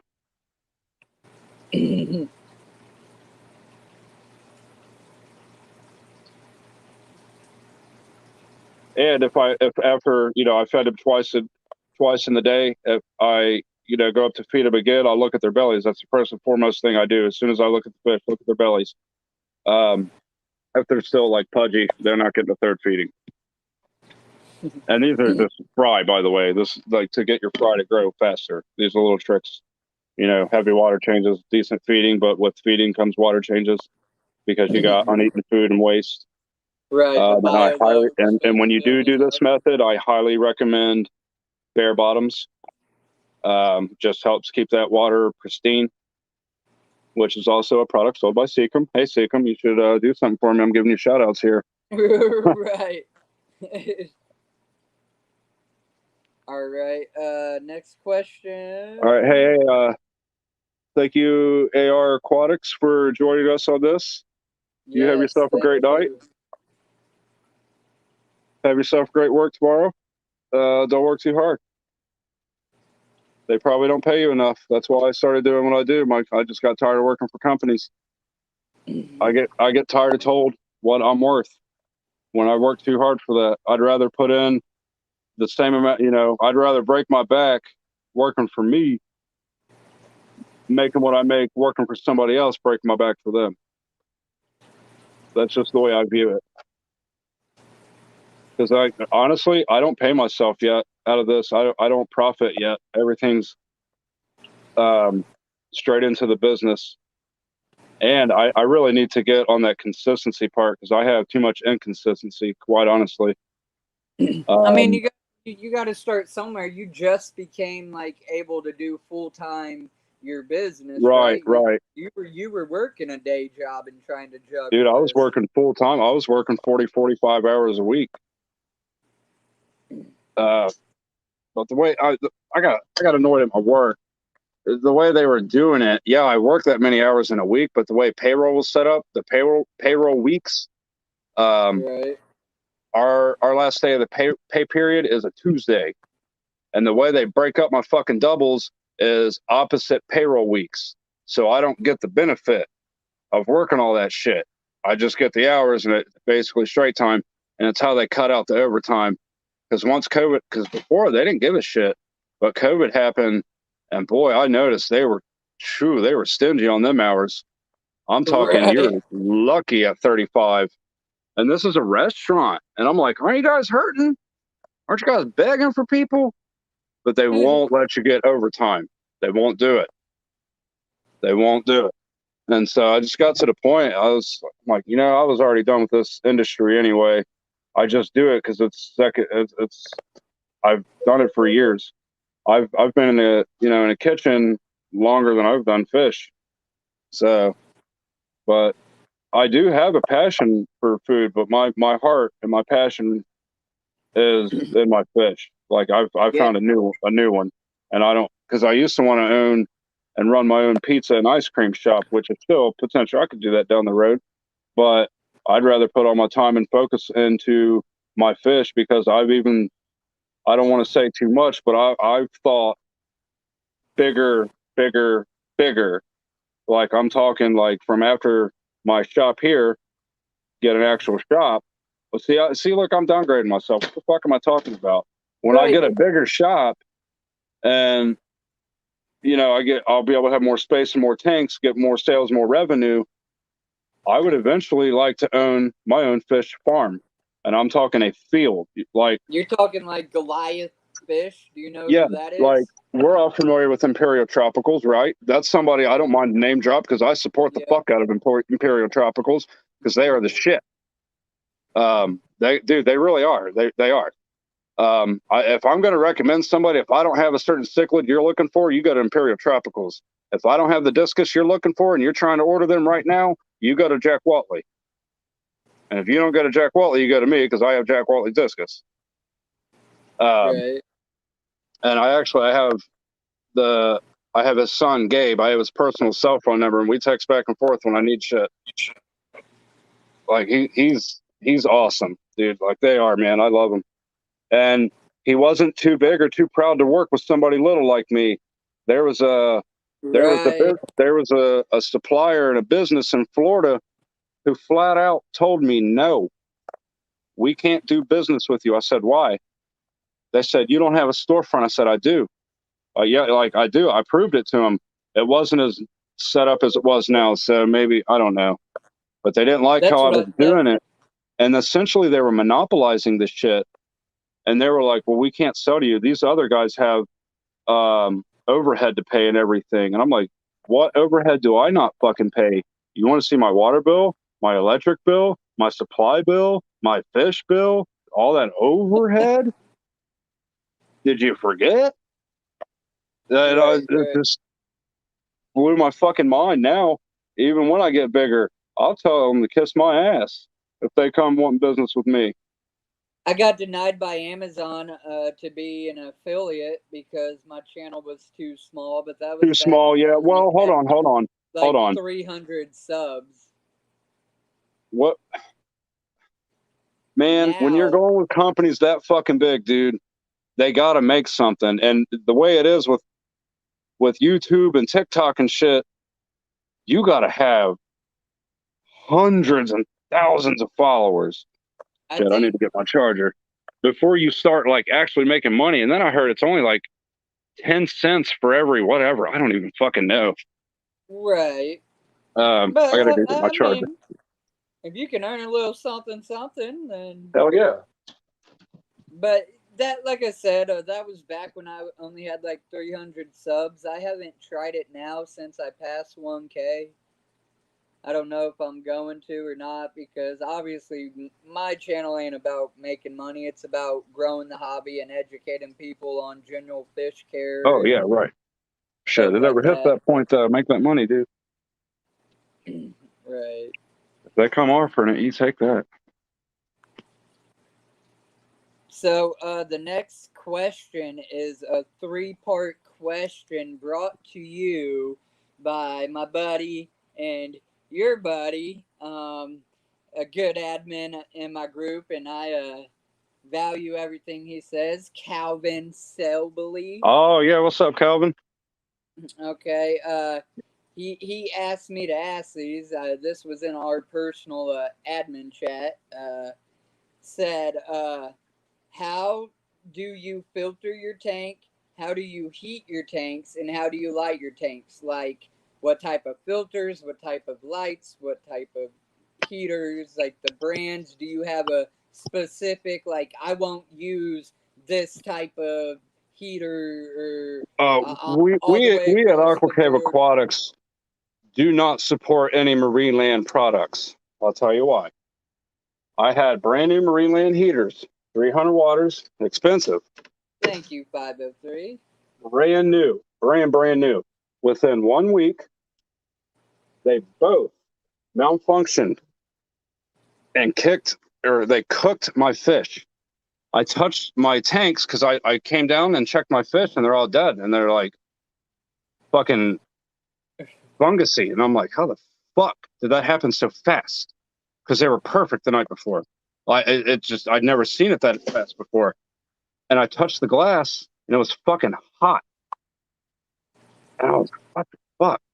So I temped my water, 105. Whoa! 105. Both of them. Brand new. Not cracked. I checked these things over and over and over. Not cracked. These things were fucking overheating. So then I tested them. Not that I needed to, but I put them and I filled up 2 5-gallon buckets with cold water. Put the heaters in there. Let them acclimate for 10 minutes. By the way, if people don't know that, let your heaters acclimate. Give them 5 minutes to adjust that to the water temperature, even after a water change. That'll help keeping them from shorting out and whatnot. Old little trick I picked up from Small School Cat. But when I called them, they weren't even trying to do anything except they wanted me to get a return from who I bought them from. Damn, I'm gonna say their name. I don't want to do that. I don't. Who I bought them from, I don't have a problem with them. They're just the company who sold them. They didn't do it. I'm not mad at them. I was pissed at Marine Land, and I wanted them to give me my fucking money, which they did. Yeah. When you kill my fish like that, and you got to deal with me on that end, oh no, I'm gonna get my money. But I don't stop. Not that I'm like, oh, I'm gonna kick your ass, but like, no, when it comes down to it, I know how to talk business, and I'm talking professional, and I'm talking to the managers, and when the manager gets on the phone, now I want your boss, and then I talk to them, and you just use common sense and logic with them to where they can't even fucking argue it. Long story short, they gave me my money back for the 2 heaters, but would not reimburse my fish, and I had invoices. So what kind and of they did not I gave them my invoices, and they said, we can't reimburse you for your fish. I said, oh yeah, you can. You won't. You won't. That's bullshit.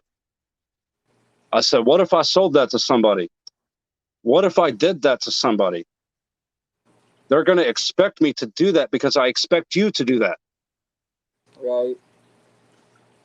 Hopefully it would be somebody who had common sense and understand that I'm the third party, just like other third party, that I had common sense to understand that it wasn't them. But not everybody does that. So then, do you have a certain brand that you have in all your tanks, or you just yeah, won't like I said before, I'm a conservative, so this hobby is expensive. You get what you pay for. I'm a believer in that too. Don't just start buying these cheapy heaters online, because I know that's real tempting. You're like, oh, 200 or 300 watt heaters on eBay for $25. Okay, go ahead. I'm not going to do it. No. I'm fond of the Aquatops. Phone's dying. Let me see here. Let me flip my camera. Oh shit! How do I do this? You're flipped. I mean, okay. So click on the cam and mic button down there. Oh shit! There we go.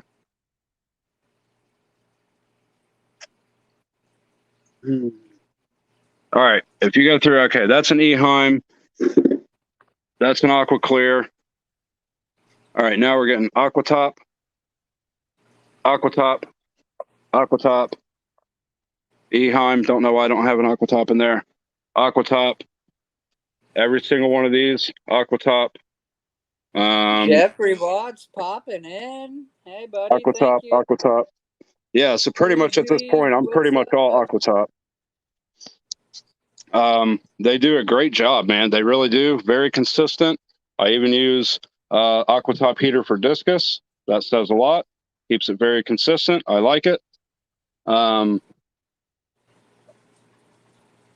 a Cobalt one there. Like that. That's a good heater.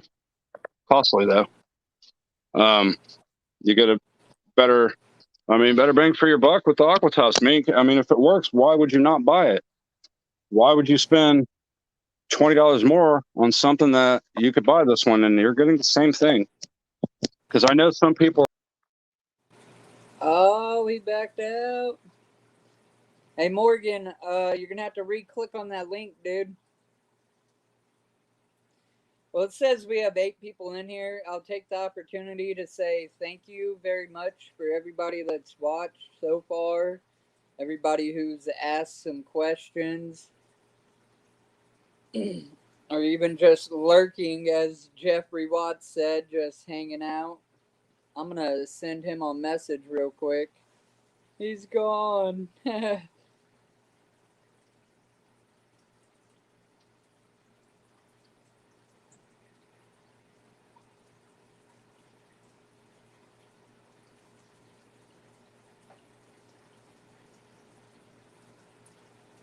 Oh, here we go. Here we go. I'm backstage. There we go. Fuck. God damn. All right. Oh, God damn. You're good, buddy. Mystery Snells asked you white sand or black sand. I'm guessing that's an either or question. White. I'll pick that every time unless I'm doing something extremely specific. But with me, well, it's personal choice with me. It's a preference. But when you're showing fish like, on a display, kind of how I have to do it, you're going to want white sand or bare bottom so you can display the fish and show the colors. Otherwise, it kind of blends in. I don't know. That's just how I do it. But I'm also trying to get to more natural styles, like my shrimp tanks are going to be the fluval substrate, the pellet looking kind of stuff. I can't remember the name of it. I can't wait to see your shrimp tub, like full of color, man. Like little colors crawling around that thing. That thing looks good, and those plants down the line of it. Oh man, it's gonna look good. I'm gonna get a better light for it and lower it. Mystery Snell said you might change your mind though when you get snails. Why is that, Mystery Snells? Is that because of their pooping habits? Or why the difference in sand? Anita, Mystery Snell's guardian, she's on Facebook. I don't know if you've seen her group or whatever, but she's got a lot of stuff going on. She's a really cool chick. Yep, she said poop machines. Yeah, the snails are. I'm getting into snails out of demand. I'm not I don't hate snails. I don't dislike them. They are neat. But unless I need them, I don't care. It's just me, but people like them. They want them, so I want to supply them for them. But with anything, for example, this one supplier I'm cutting off, if your fucking snails can't survive and your guppies can't survive, what are you doing? Because I got some mystery snails from them and some of those cleaning snails that eat the algae, the ornites. It started with an O. They were fucking huge too. I bought 4 of those, and all the mystery snails died. I got some snails going pretty good. I bought a bunch of mystery snails off of a few people, and I put them in all my tanks. Not that they necessarily clean them all, but I like to defy the odds. And people say you can't keep them with African cichlids, and I got them in every single one of my tanks, except for my large cichlid tank. In fact, there's probably 1 or 2 hiding in there that they haven't found. But those fish will attack or eat snails. But like my smaller Africans, they do okay with them. They let them do their own thing and whatever.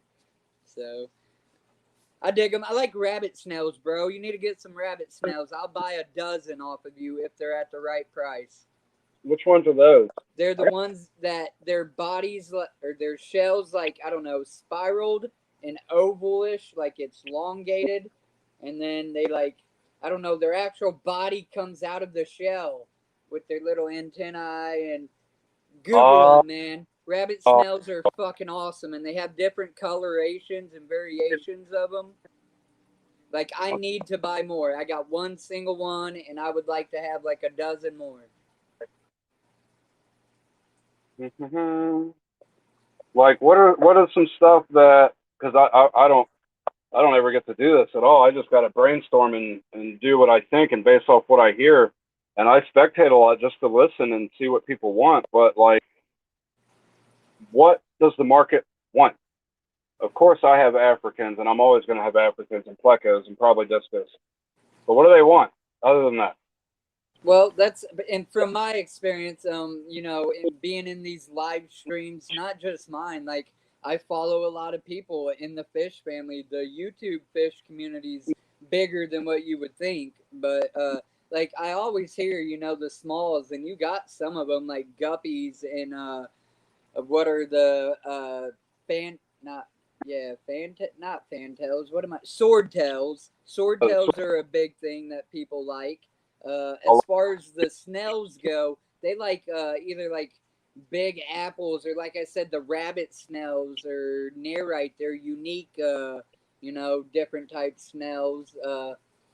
Trying to think, like, I'm telling you, if you had Bishers, I don't know how often you get asked for them. I'd hate to tell you, hey, order a bunch of them and you're going to sell them. But I know people's always talking about that in the chats and stuff. Like, they're little water dragons. Who don't want that if they can't home it, careful what you put them with though, because I had one time, and I'm talking this thing 3 inches, and he was picking off. They were bigger than dime size angels, but he was picking them off. Yeah. He was little, and I was like, damn, I thought I had some time before you'd start doing that. Nope. So I had to move them so he could have that. I keep my Bisher, believe it or not, and I'm gonna get some hectic for this, but right now my Bisher is in a tank with a pike cichlid, 2 rainbow cichlids, Kenyai cichlid, his name is Kenny, 2 dojo loaches, and here's the kicker, 2 angelfish. And Oh wow! everybody's doing cool. I'm telling you, my channel should have been called Unorthodox Aquatics, but I think that's already taken because I'm notorious for breaking the rules, and not like necessarily intentionally. I just think if they can get along, why shouldn't they be able to? And as long as you have proper tanks, just in case if you do need to separate them, then that's just my little thought on it. Not that it's right. Everybody puts their own little twist on shit. I really just try to, well, with the water parameters, it truly comes down to most of these fish nowadays are tank bred, so they're a little hardier than normal. But I try not to go by that unless I know specifically. So I try to match water perimeters as best as I can. I really try, but I do break a couple rules from time to time. Like with the betas, I just was like, dude, just want to try it. We all get there, like, I just want to try it. And then sometimes you put it in, you're like, oh, God, I'm so sorry I tried that. I'll undo it. Right.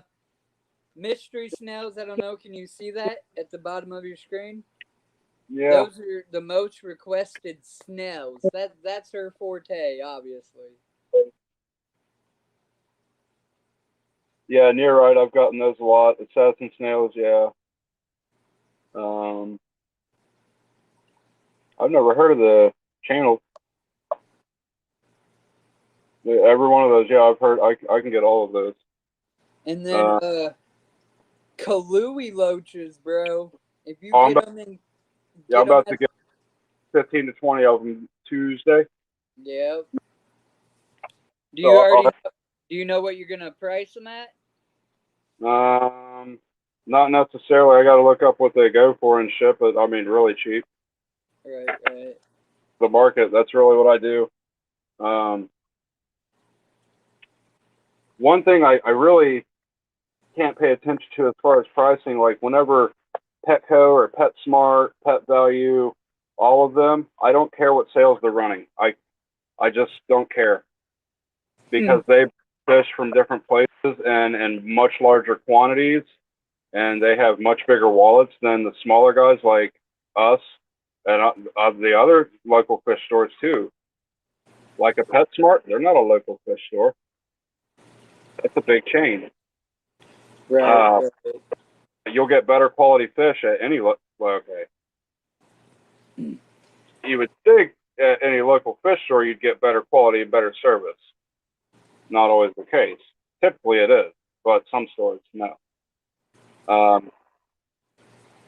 But man, I wish I could travel around to a lot of these aquarium stores, but I'm really glad we have YouTube for that shit, and we get to see other stores in other states, and oh my God. Right. Just some of these places just goals, man.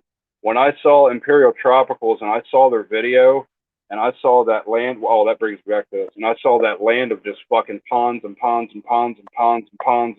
I'm like, oh my God. I've totally thought about buying a field out here and digging it. I've thought about it. That would be awesome. And that actually kind of leads in sort of a ground. There's a couple people that are for sale, and I've eyeballed them. I thought I was like, buy it and sit on it, and whatever. Next question on the list was So how many tanks altogether currently do you have up and going? And what was your future plans, if any? Which you kind of mentioned that a little earlier. You did mention about eventually expanding, and you even mentioned about maybe looking for an associate. So, but is there any? Yeah. I won't go super far with this one because I have different levels of ideas. But let's just talk for this shop here right now. Let me count my tank.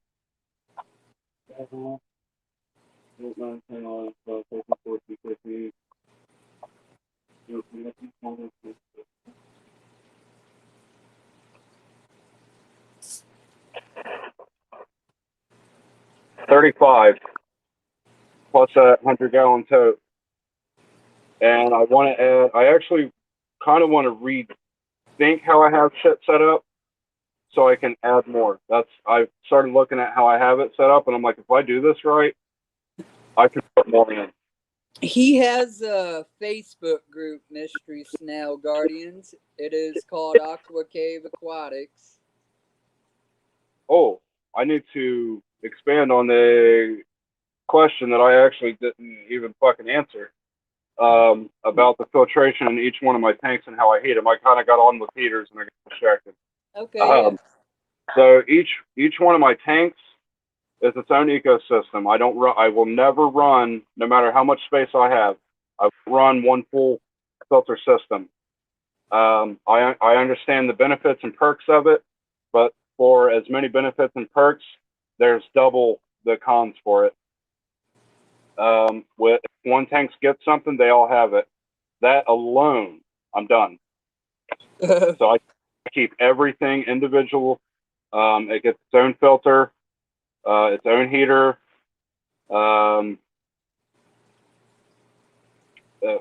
Its own everything. It's literally every individual tank has individual whatever it needs. Right. Like on my 55s, I have Seacom 75s because I run more. Like for example, a Seacom 55 is not per 55. Sorry, it's just not. It's not sufficient. By my rule of thumb, you want your water turned over 5 times an hour. It's just not going to match that. So 75 is it, but that's over 5 times. But that's okay too. FX6 and Aqua Clear 110 on the 125s.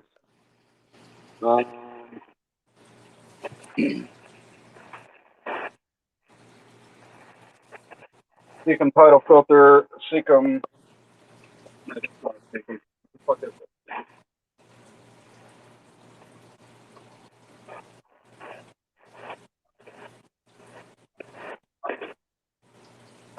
Aquarium 75s on the 40s over here.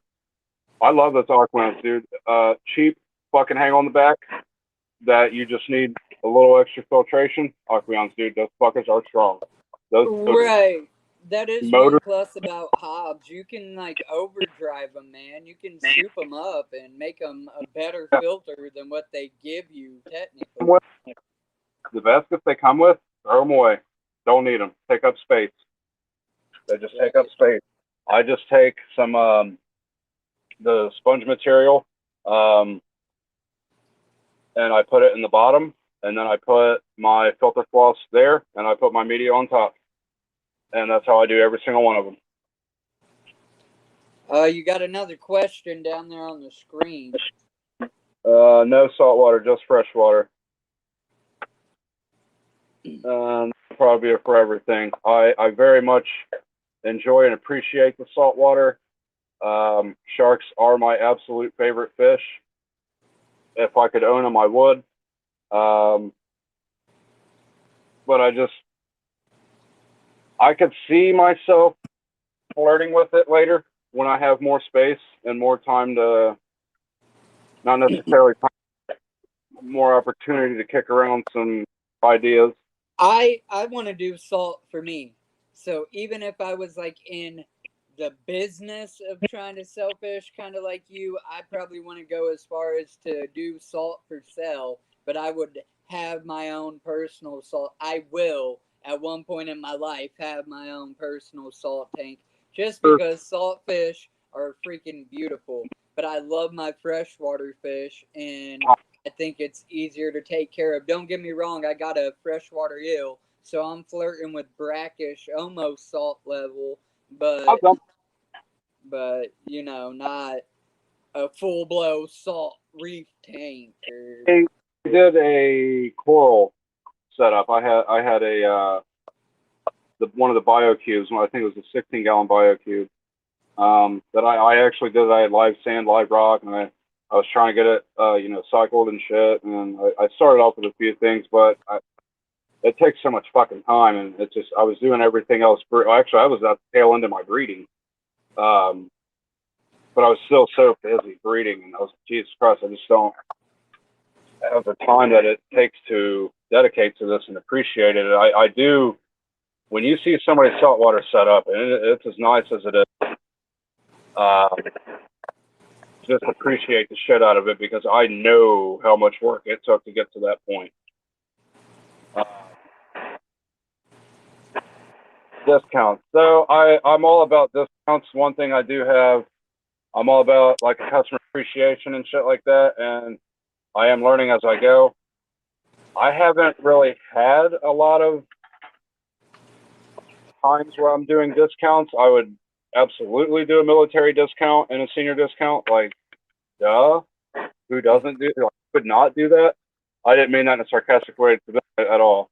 No, honestly, a lot of people don't do that. Yeah. Like, I mean, at least like, personal businesses like yours. You know what I'm saying? If they're not brick and mortar and set in stone and been there for 10 years, they're not trying to offer discounts. And Mystery Snails, her page, that's one thing they do is like help promote people who promote or something along of those lines. Like they advertise for companies that are willing to, you know, offer such things. And so I think maybe that's along the lines of what she or why she asked her.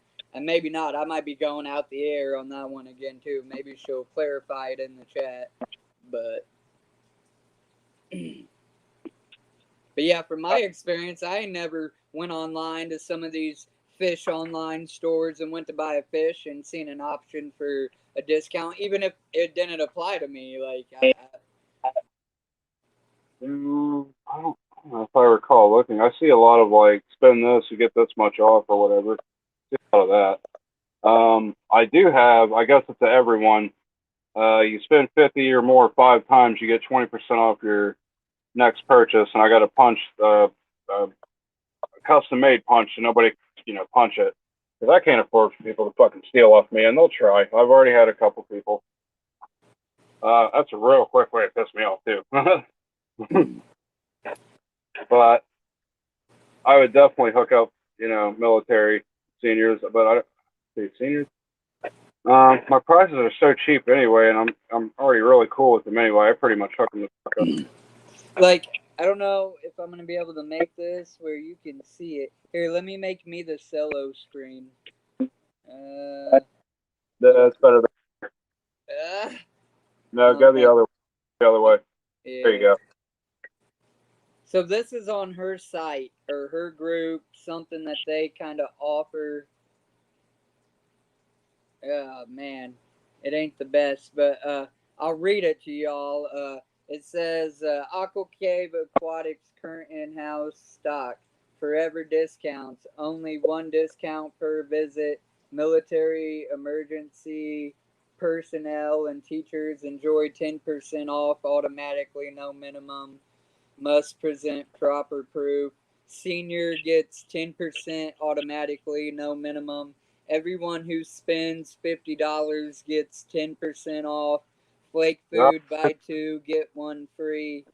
All African cichlids are 100% males. All look amazing in person. Okay, well, yeah, I pretty much mainly order in males. Sometimes you get females. That happens. Wait, is that something posted on your page, or is this? I wrote that. It's been revised. Okay, so that means you joined your group or looked for it. Okay, yeah, no, I posted that at some point. I'm not sure if that's a screenshot or whatever. I assume it is. But yeah, no, I remember doing that. Shoot, what was that? She said that's a discount I saw posted in a Facebook group. So maybe you had shared it in like maybe fish tank enablers, or I don't know what groups you're in or something like that. The whole spend, one of this is the discount that got revised. And this is how I did it. You spend $50, 5 times you get 20% off. I was like, the 10% off, like I'm not gonna lie, you start doing the math and that adds up way too fast, and you're like, holy fuck. did it get you a rush of customers though? Necessarily, I'm so new and so little. I want a website so fucking bad, but I'm afraid it's just not going to do what I want it to do. Have you tried one of those free ones? Nah, you get what you pay for. If I'm gonna get one, I need something that I can upload pictures and possibly videos. You know, put on there. These are guppies. This is this kind of guppies. Bro, Weebly. I think it's called Weebly.com. It's one of those free ones, but I got it. I tried to start using it, and in fact, I think I sold one of my baby Oscars on it once. But the basic package on it's actually I would really decent. I need people I'm just to be saying maybe try to play around with before you go ahead and pay for an actual URL and give you, I don't know, some practice at it, or maybe, I don't know, it's just an idea. Right. I'm actually kind of this. I just think the website needs to happen. I pretty much just need to push my concerns aside with it and just do it. Because I need to know one way or the other. I do think it's going to be beneficial, but because all the information that I get asked will all be right there, and I can update it as I need. Because Facebook, you can only do so much. I do think I'm to the point now I have to branch out outside of Facebook a lot. I have to do that. You cannot live in Facebook. It just doesn't work. No. And Facebook all the time because I sell fish. They kick me off all the time. Have you been on Reddit before? No, I know what it is. I've like read shit from Reddit, but I've never been on there myself. I got an account on there. Social media person. Like, this is actually the first time I've ever done like a YouTube live stream. I've done video calls and shit. Well, hell yeah. I'm glad you chose me. Little old casual aquatics. Oh, fuck. What? Sure. Okay. That's why I was like, fuck it, let's do it. Let's go.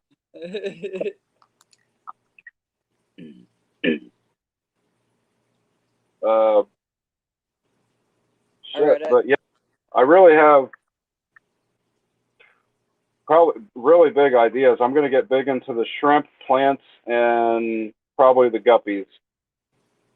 And I'm going to maintain the cichlids, the plecos, and the discus. The discus as much as I can. It is a smart. T-Bone, what's up, buddy? What time is it for you, T-Bone? Is it like 10 o'clock in the morning? T-Bone's from Australia. Oh, shit. Yeah.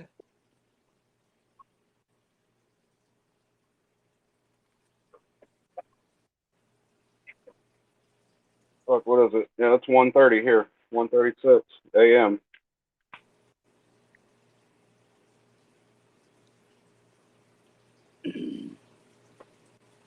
Oh, that connected? Oh, yeah. Fucking 2 hours into the conversation, it finally the Bluetooth finally connected to my speaker. I was trying to do it in the beginning. But by the way, if you need to get off here at any point, let me know. I got about 5 more random questions that I had on this list, and then I mean, like I said, I can chat and chat forever. I normally stay up until about 3 a.m. every night, anyhow. Yeah, I'm a late person. T-Bone said it's 3:30 p.m. right now in Australia. Jesus Christ. That's so weird. Right, right. Uh, all right. The next question you barely mentioned about them because you said you actually had them. Uh, what are your thoughts on hybrids? Some people hate them, think it's the worst thing. You're an abomination for doing so. Some No, people like them. that's ignorant. I understand why they don't like them because it does change uh, the genetics, and their immune system is weaker, and it's just down the line. I'm not saying like, oh, you got one hybrid, oh, it's gonna be fucked up.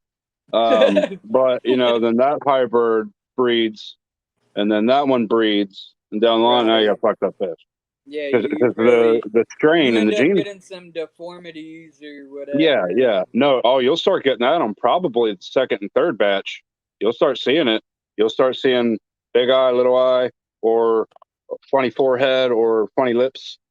Right, right. That's what you get with a lot of inbreds too.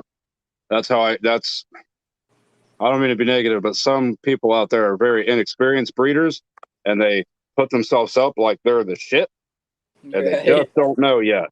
They just don't know Right. yet. And I'm like, listen, slow down, cowboy. You gotta crawl before you can walk. And I don't mean, I'm not being a dick, but not as good as you think you are. Right, right.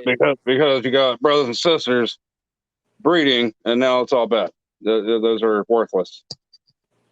To me, inbreds are worthless. They're not worth $1 because chances are they're going to be fucked up. So My thought on it is if it accidentally happens, oh, you can't control it. right, then It whatever. is But what it is. do not raise them to sell them and think you're like you created a new fish and now it's Right, worth a bunch of money because like you said, value wise, they're probably not worth nothing to most people aside from feeders or that's what right. happens to mutt fish. They Yeah. call them and they get fed or whatever. So, but if it happens, like for instance, I have a blood parrot and a Salvani cichlid in Yeah. the same tank, and they have became a pair, even though it's not possible because the blood parrot is a male and the Salvani is a female, so the blood parrot is sterile. If it was vice versa, I think it might actually be possible Oh, with okay. the breed. But from what I've learned in research, the male blood parrot is actually sterile because she dropped eggs, bro, and they were good, and they guard them every time that they drop Man, them, and just but nothing they're happens. sterile. Right. But so if that happened, like I somehow now I'm even saying this, I'm not gonna go try to get a freaking, a female blood parrot and switch it up and make it Right, happen. right, right. But if ironically it happened, I think that would be a beautiful fish. People It try would to be like interesting. dye these blood parrots different colors, and I don't agree with that. But a No, Salvani is naturally like a rainbow striped pattern, and I right. think if that crossbred, it would look cool. I would not be mad. That's all I'm gonna say on that. That's my kind of If it thoughts. happens, it But happens. Like right, like but for example, with that Ruby OB, I don't know what they are. I right, can't call them Ruby OBs. Now, right, the last batch she provided for me, those were Ruby OBs, but I know they were because she was in a tank with the male. Which actually, a story with these. Let me show you guys. So this is a female, but I bought it as a male. It kind of pissed me off, but I'm so like intrigued by this. I don't care. Um, shit. Here we go. Chat mic, camera, front. So where the fuck are you? Okay, that is a whoa, female. Female. Look at the nah, color. I'm not joking. This is wow. produced. She has produced successfully twice. But is it a she or a he? Do I have a he who holds? It's a hermaphrodite. Like, like have you ever seen a female like that? I have not in my 15 years. No, I mean Never. it's pretty understood. They're Like, but dull and it's not common. It's rare. But I've read that it can happen. A male hold. Um, but this is the third time, and I don't know. I don't know if it is a male holding. huh. I bought it as a male. I still think it's a male. It looks Against the male. flow. What's up? Did you just hop in or have you been here a minute? Thank you very much for coming by. I appreciate everybody, and y'all probably get annoyed with me saying this in my streams. Those of you who regularly attend, I appreciate you. I never expect to get a turnout initially. I expect maybe 4 or 5 people, and that's that. And lately, I've been seeing 10 to 12 of you guys in a stream, Oh yeah, and I appreciate that so much. slowly growing that shit up. And like my streams get more views after they go live than Yeah. people that attend, but you know. So thank you very much for stopping in against the flow. That's awesome. I appreciate it. I hope you've caught some of this. If not, maybe go Hopefully back. this. We've learned everything about Morgan almost, and If anybody who wants to contact me, unfortunately the website's not up and running yet. It is in the conversation/works. I'm really pushing for it because that's going to be an easy way for you to be like, go here, here's his number, call. But for now, literally Google Aquacaveaquatics. I will pop up. That is my phone number. You can directly call me. I'm very fast at answering text messages. I'm cool with that. If you want to be like, hey, I'm blah, blah, blah. Looking for, for this fish, that is totally normal for me. I'm not weirded out to get a random against the text flow. from somebody. No, he does not have a YouTube No, channel. I don't have a YouTube channel. I don't think I'm gonna get one. I'm just not that cat. I'm just not. And by the way, Morgan, like I'll jump into this shit. That's cool, but I'm not the blogger. By the way, at the end of the stream, I was gonna get with you anyhow and get any kind of contact. Oh hell yeah! Your band link, your Facebook group, which I can just grab because I'm in both of them. And then also, if you had a phone number or an email that you wanted to give out, and that's all gonna get put in the description so people can see it and get that kind of information. All right, yeah, well, I'll send you my the Google page link too, and then for the phone number, just have them go that route, as opposed to putting it for the world. Well, I got 6 in one hand, half a dozen in the other, really. Fuck it. Oh well, you want to fuck with me and do some stupid shit? Go ahead. Oh, I wish a motherfucker would. I have those days. I mean, given your phone number, you ain't got to put your address right away. Make them contact you first through, obviously, and kind of get a sense. Yeah, but I'm not gonna lie, bro. Most people want fish. That's all they want. Right. They want fish and want to talk fish, and I'm 100% okay with that. One of the questions I had on here again, and I love it that you just kind of touch down on some of these, but then my questions lead back to them. But I'm just gonna read it how it was wrote, and then obviously take away from whatever. I seen that you had done one of your recent videos about your plant grow out tubs, which now you have showed us a couple times in this stream, and I was going to ask how that's working for you. Does it seem like your plants are thriving in there? Which apparently, from my view, it seems like they are. And then, this is the one thing, will that eventually lead to cheaper plants for your customers? Hell if yeah. you start reproducing Hell more yeah. and you ain't got to buy them from the wholesaler. And that's the goal. I'd rather charge $5 over $7 all day because you're going to come back. This man is breeding everything. If you go back at the beginning of the stream, I mean, I'm sure we could give you a quick rundown right now. He's got everything from cichlids, the guppies, to plants and discus. Like, he'll get a hold of or acquire almost anything for you if requested, or if it's available. If it's available for me to get, I'll get it. And for the people that are in America, he has a legit shop, you know, to be able to go pick up fish. I've got some fish from him. I got my front tosa from him and a couple other fish over the last 6-7 months.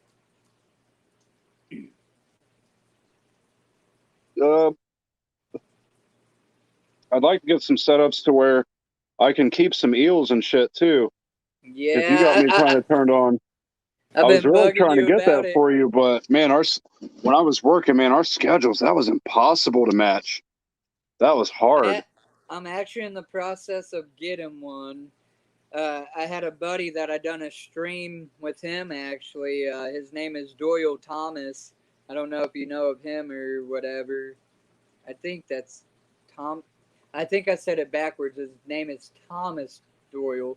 Anywho, he has a shrimp keepers like business. He pretty much sells shrimp. But at any rate, where he lives, he could get a fire eel for a said cheap price, and even after him getting it and packaging it and shipping it, it was still cheaper than where I have ordered online trying to get a fire eel. I successfully have got two, and they both died on me.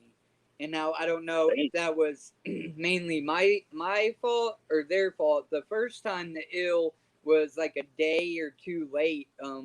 You know, stuck in Oh, shipping. arriving? Yeah, that's So fucking bad when that that's happens. kind of hard to put blame on anybody. But then when I reordered Overnight. from the same person, the Overnight same shipping's the way to go. site, and that's what it was. I paid. That's what I'm saying. I paid Oh, you did? $120 some odd fucking dollars twice, bro.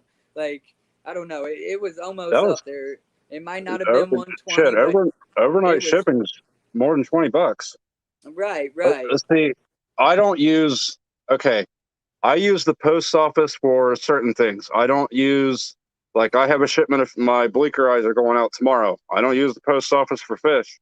I can't trust them right now. So I go through an aquatic shipping company who goes through FedEx, and my boxes are clearly labeled. You can't miss it.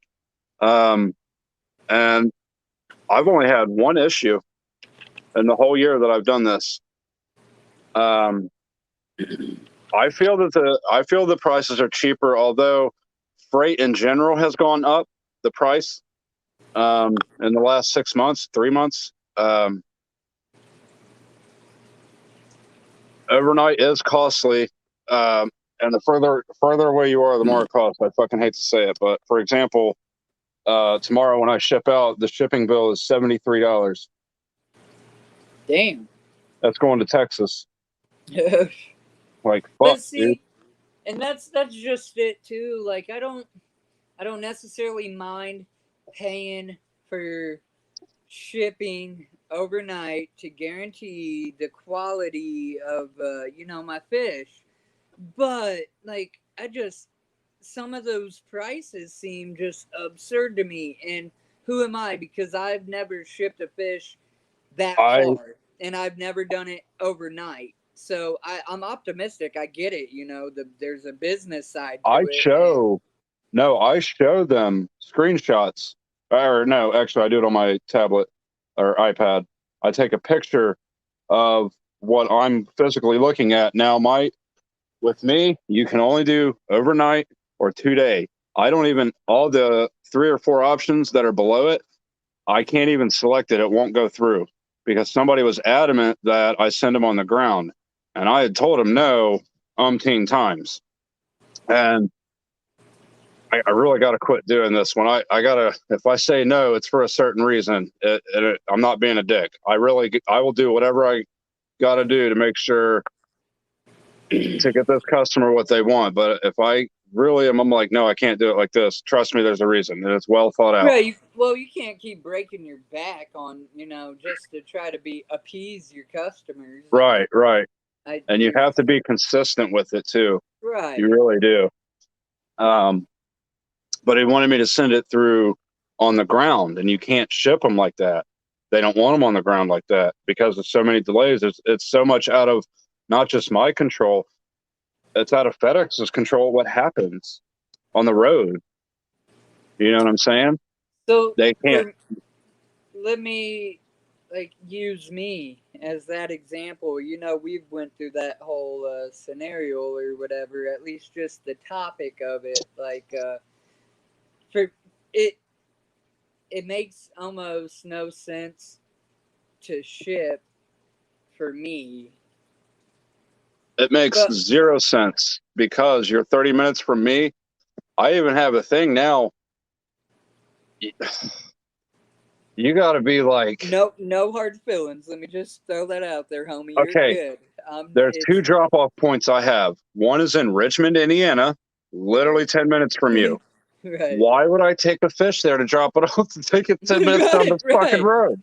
right It's- downtown. or Miamisburg, 30 minutes the other way. That's Right, backtracking. right. That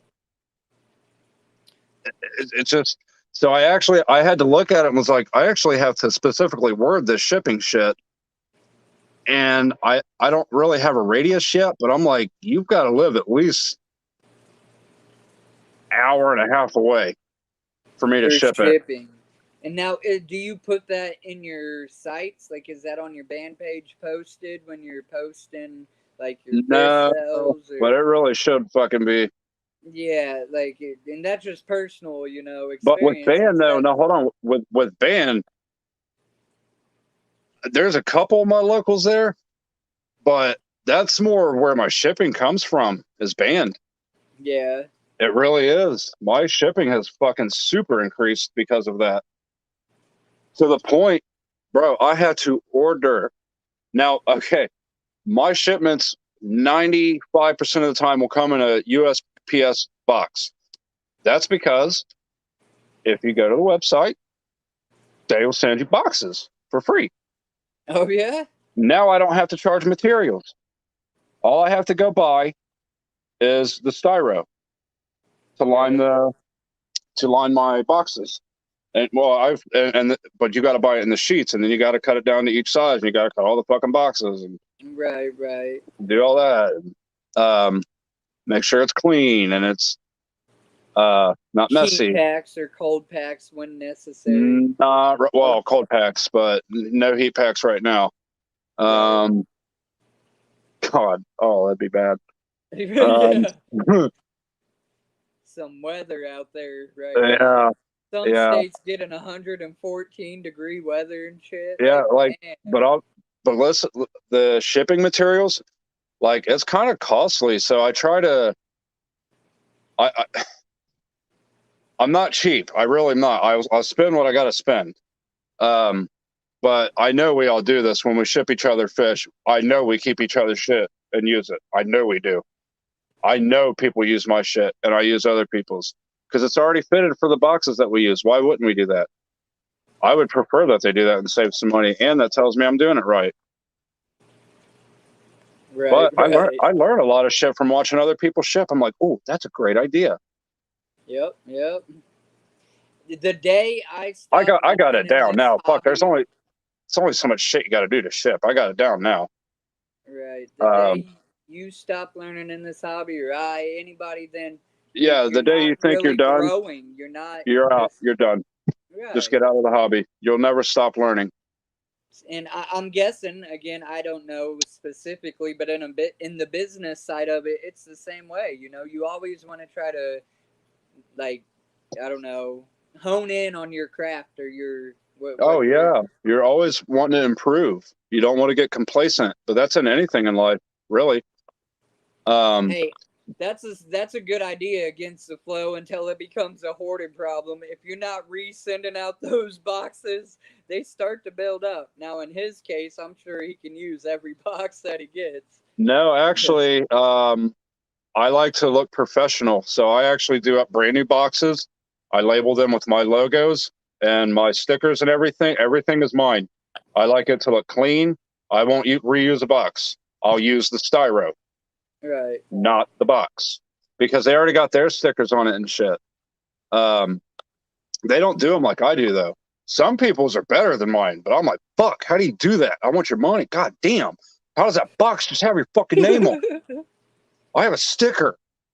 I want to put put my fucking name on the box. How did you do that? That's bullshit. You know, I'm like, I want to do that. But now I have to fucking learn boxes and shit. And I'm like, man, I ain't got time for all that. Give me some stickers. I'll figure this out later. But I like to look clean and professional with my shipping, and I have instructions for when you get fish, how to acclimate them. Yeah. Acclimating is not floating the goddamn bag. That's not acclimating. No. It does nothing. You have to open the bag, quarter cup every 15. Do that about 4 or 5 times. Then you're good. Right. Then you're good. Even the temperature should be up enough to do that. But sitting there floating them in the water like that, especially if they can see through the bags and they got other fish up there like this, that's stressing the fuck out. Stressing them out. Yeah. So when I get fish, man, dude, fucking buckets lined. Dude, I've got buckets galore just fucking lined. And I just line my fish up where they're going to go and just fucking acclimate them. That process takes me so long, dude. Oh, my God. Mystery Snail said acclimation notes are amazing. Not everyone sends those. Yeah, so like I said, I'm super professional with it. I do the acclimation one. I send that. I like to send food samples, and I have these dosers that I sell for $1. These go to 5. They got the numbers on them, and they go up to 5 milliliters. These are perfect for like 10 to 20 gallon tanks. Shrimp. Yeah, just like boom, boom, and you can just dose all your tanks. These, Jesus Christ, man.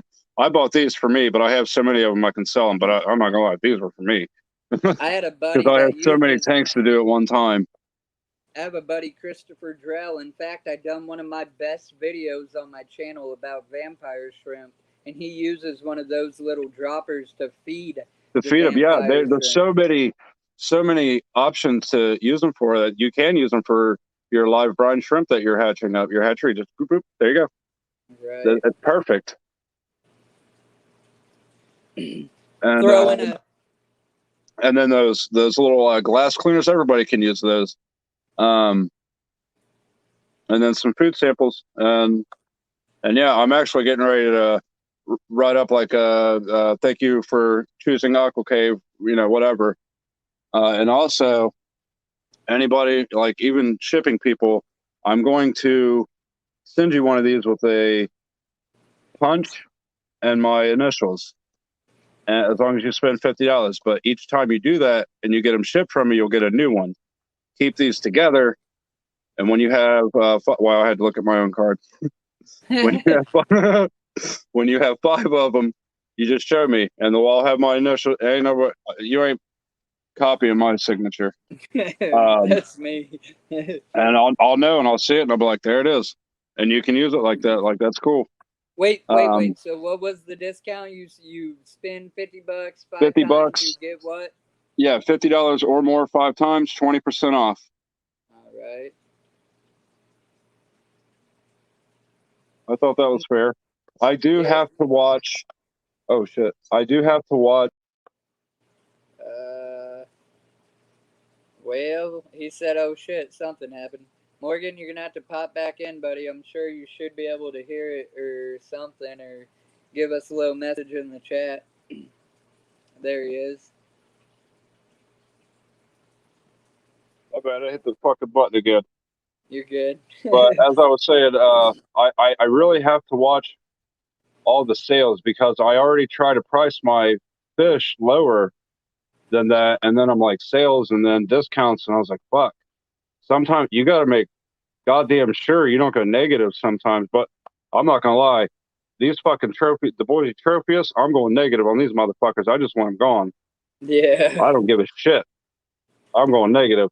But you do have to watch that because at first when I did discounts, I went too heavy, and I started doing some math and was like, oh goddamn, I went way too heavy on it, and you can really hurt yourself and put yourself out of business.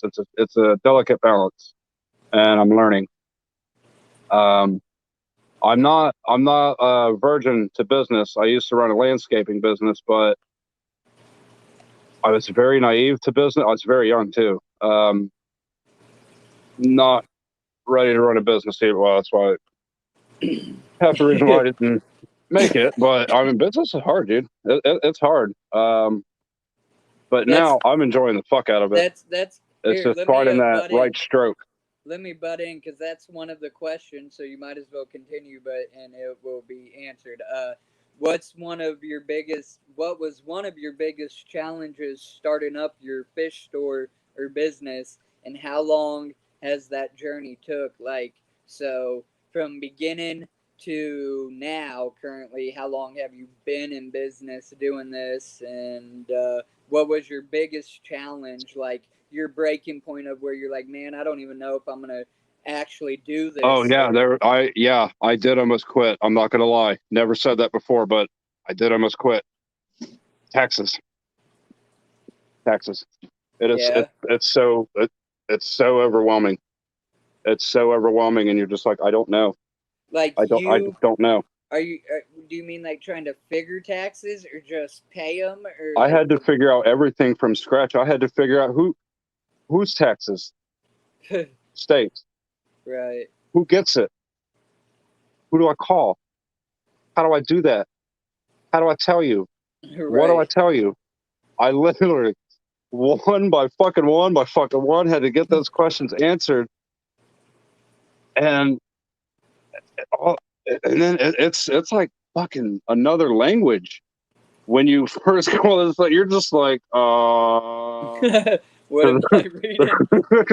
like the spell out SRT or not SRT, like SR I can't remember the fucking letters, but SR SRT 22 22, and yeah. fill that form out and just answer the question. What?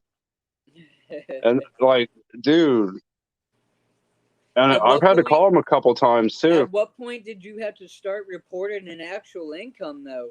Like, I mean, you're just selling fish. What point does it become I'm making this much of a profit or this is a business that I have to report it to the IRS? Um, Is it in because I order to have get the license, like in order because to I be have a license. official, or like Be, basically because I have a license and it's a taxable ID number. That's what it is, and that's why because I have a license and they can tax me that way. Um, I can buy certain shit that's not open to the public. Like there's actual certain warehouses that I can go to and buy shit that you can't even go into the store. right, right. Well, yeah, you probably could, but you ain't gonna buy shit. They can't sell it to you. Because if I go and I've never been there before, there's a process. There's a verification process. Even when I start buying these fish, I'm not like, hey, I run this store. Let me buy these. Right. They're like, hold on. So basically, they just give me your information. It's real basic shit. Doesn't take long. Um, but yeah, it's so overwhelming. Like there's so much. Goddamn. I still wish I would have done this slightly differently. Um, like I preach to people on fish research, man. We're all Right. hypocrites at some point in time in life. Research, man. I should have done more research, and I would have been a little bit smarter going into it. I would have still Right. done it, but I'd have been a little wiser. Better off. Right. Yeah, I would have had a better view. This next question, I love to ask it because anybody in the fish hobby, whether you are in a business side of it or your personal, just personal tanks, your personal use and joy of the hobby, um, when you typically tell people you have tanks and if they lead on to ask how many, and then you start to tell them, well, I have 7 or 10 or 15 or 20 or 30, you get one of two responses usually, like, dude, that's cool, or whatever, or they're like, you're this weird fish geek dude, whatever, kind of like the cat lady. But the question is there a significant other, and do they help you with the hobby, or is it just you? And what was their thoughts when they first met you or you first started the hobby? Okay, Like, so I am married. So there is a significant other. I I guess so. I did have to stop for 6 months. There's relevance to this. I did have to stop for about 6 months when I went through a final breakup / divorce with the baby mama high school sweetheart deal that strung into your 30s that never should have strung into your 30s. But it literally, like, even going back in history, literally, it was done. That was the final page in the novel. And now life has moved on happily ever after. We're very, very civil. We parent our children great. We're getting totally off topic. Anyway, so No, I mean it's the question. bad shit. The reason I had to shut down because this time when we split, it was different. I had the kids. Right. And I'm a money numbers guy, and I'm like, I need money now, right now. So I sold every fucking thing I had, minus enough to get me back up and going. I kept specific shit because I knew I was coming back, but I had to take a 6-month hiatus. And actually, a lot of people thought I was out. They thought I was done. They couldn't believe it, though. But I kept my group going the whole time, and I was out, dude. I was done. I had zero fucking water rolling, but I had my group running, though. I never relinquished nothing. I kept it going. Right. But then I met my wife, and I guess I had 0 tanks at that time. That was the whole relevance of that. And it couldn't have been but a fucking month after she moved in that I was like, all right, because I had time to plot and think. And I redid how I had everything. I was like, all right, and go. Because I was starting to collect up tanks, and I guess she didn't even realize that I was doing that. I wasn't hiding it. I would come in and I would take big tanks down and around the back. She just didn't really know I was didn't notice me doing that, I guess. Whatever. And she came down and was like, what the fuck? Oh, it's tanks. I was like, oh. And then that's when I told her that how into fish I was, and I showed her pictures, and she was like, Jesus. But she's supportive. She has never done anything like this before. So I have to teach her sometimes, but I can't say no, she doesn't help, because that's not true. She does help. I try not to burden her with it more so than not ask her. I just try not to burden her with it because she's her own, and she's a mother, and she's working, and this is my thing, and it's not her responsibility. No. But does she take interest in it at all, though? Like, ooh, I like really that fish. No, I'd probably say no. No. I was going to give it a 1 out of 10, but no, I probably can't even go there. So, I mean, it's something I'm like really excited about. I'm like, no, babe, like, fucking look at this shit. Oh my God. Like, cause we all do that. Come on. When they're like, no, we really don't care. I'm like, no, you got to fucking come here right now. You show me your stupid fucking Sims game that I don't give a shit about. But right. You know what I mean? My old lady at first, she was kind of hesitant, and at first it was kind of just like, whatever, it's my hobby. But then, like, I took her to the pet stores and let her start looking at fish and, kind of picking out fish. And she seen a blood parrot. Long story short, he passed away, but we had him for a while. His name was Ravioli. He was the coolest blood parrot ever. But that's what kind of got her more like to where she's accepting. And then out of nowhere, she's like, hey, I kind of always wanted an axolotl. And I'm like, well, they're cool. I've kind of considered it, but I didn't know if I wanted to go down that route. Well, now I have Ouija Mac, and he's a cool little dude, and now I'm trying to look for the glow types because I would like to get one more of them. But yeah, she slowly came around to it. It's still just more or less my hobby, but it ain't like she doesn't care or whatever. She'll actually, I guess, engage, look at the fish. if I ask her to help me with the water change, she will, but she ain't, you know. Yeah, I've had her feed. I've had her. Oh God, I was scared. I had her feed the fish twice, and it was a very planned thing. I literally had individual cups on the tanks with their food Use already this in for it. this tank. Oh no, no, no, no! I had to FaceTime her one time at work. I had to do it. I was just like, I don't want to fast my fish twice in a week. I just don't want to do that. Oh, I fast on every Sunday. I don't feed my fish. Yeah. And I was like, I just don't want to do that. I was working a double, so I had to have her feed my fish. So literally FaceTime me. I'm like, okay, show me my foods. And I tell them like, get this food, put it in this tank, and this tank. Let's start here. And then I had to tell her about how much, and I literally had to have her show me how much she was doing. I was like, all right, about that. All right, go ahead and throw that in there.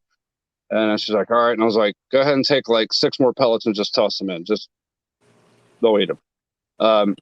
Or whatever in each tank. Had her do that. So that was cool. And sometimes my dumbass forgets to turn my water off, and that's going to be a catastrophe because I do have one major thing that I'm always fighting here. I don't have plumbing down here. No. Everything I have no plumbing down here. I have a water source and electricity, no plumbing. I have to do everything I do is on water pumps. I pump all my water to the field.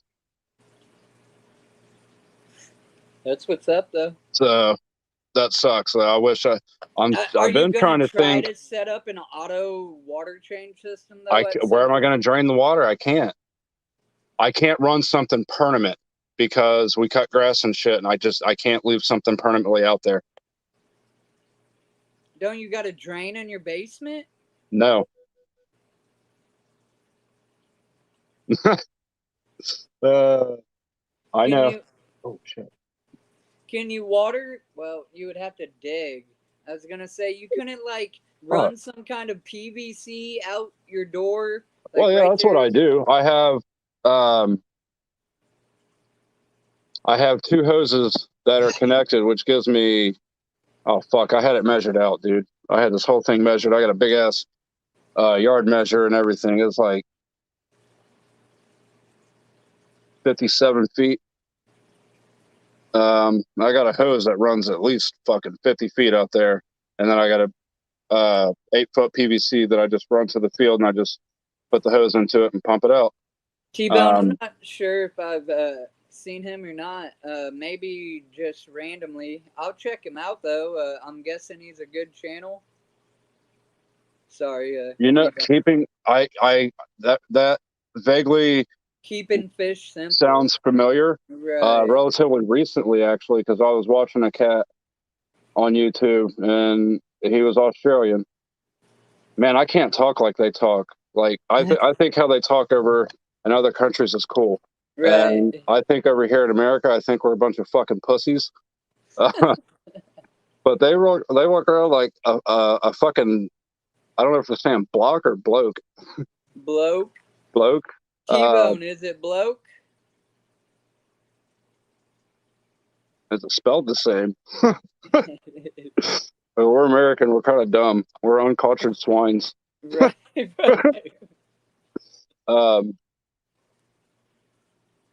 But I like how they talk over in the UK. I'm just like, why can't we talk like each other like that? Like, people would cry if you did that here.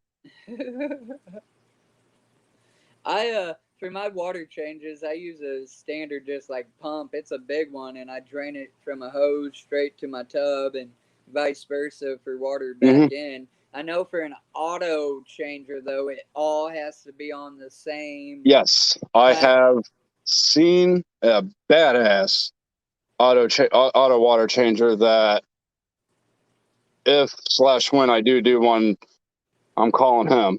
Right. I'll be like, come help me do this, and I'm going to pay you.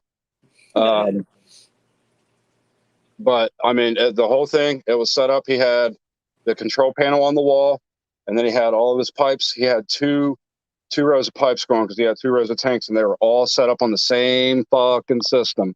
Yeah. And it drained it down to about that much, and then there was a PVC sticking up, and it was like a little water fountain kind of deal.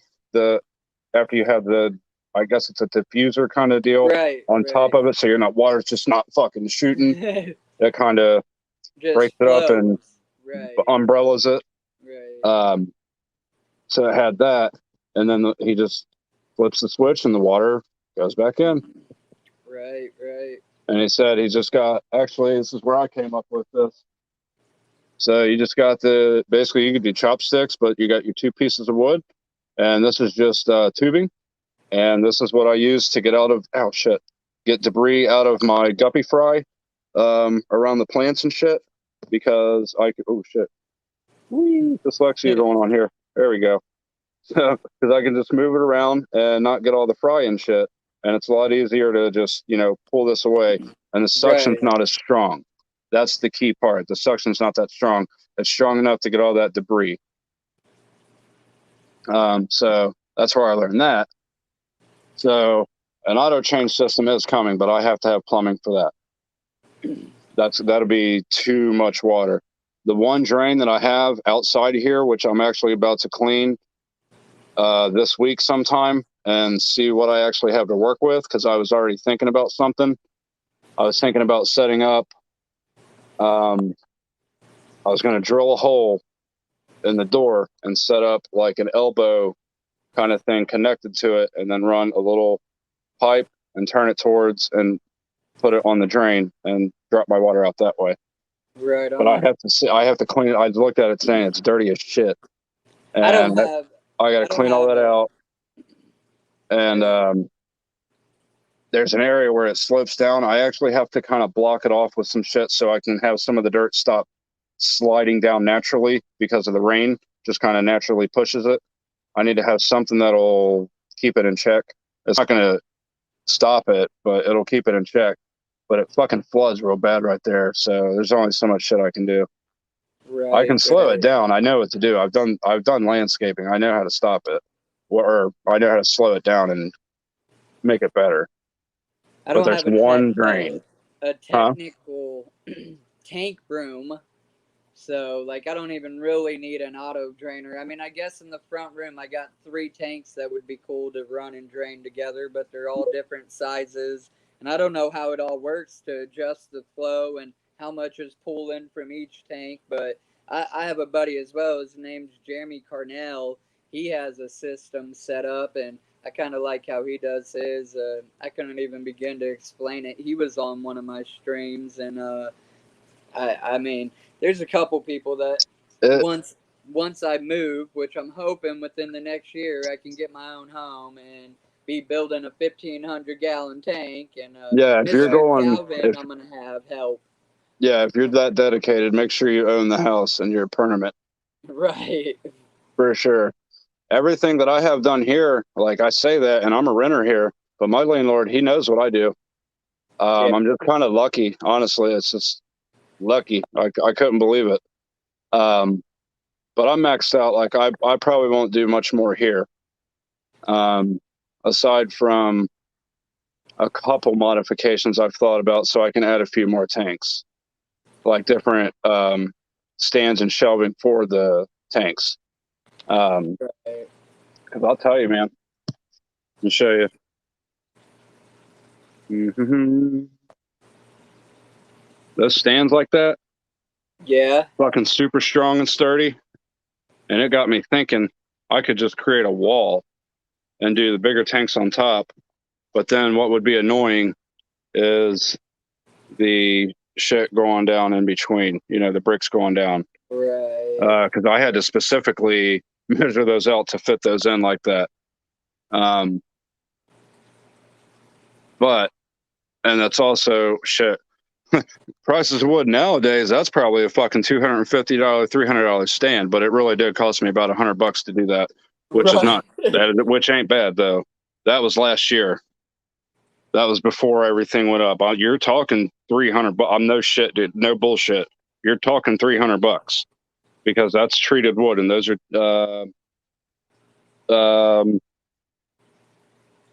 I don't remember what those are. I kept the tag on the side because I know I'm going to buy more. I'm kind of on a hold on that right now. That shit, Jesus Christ.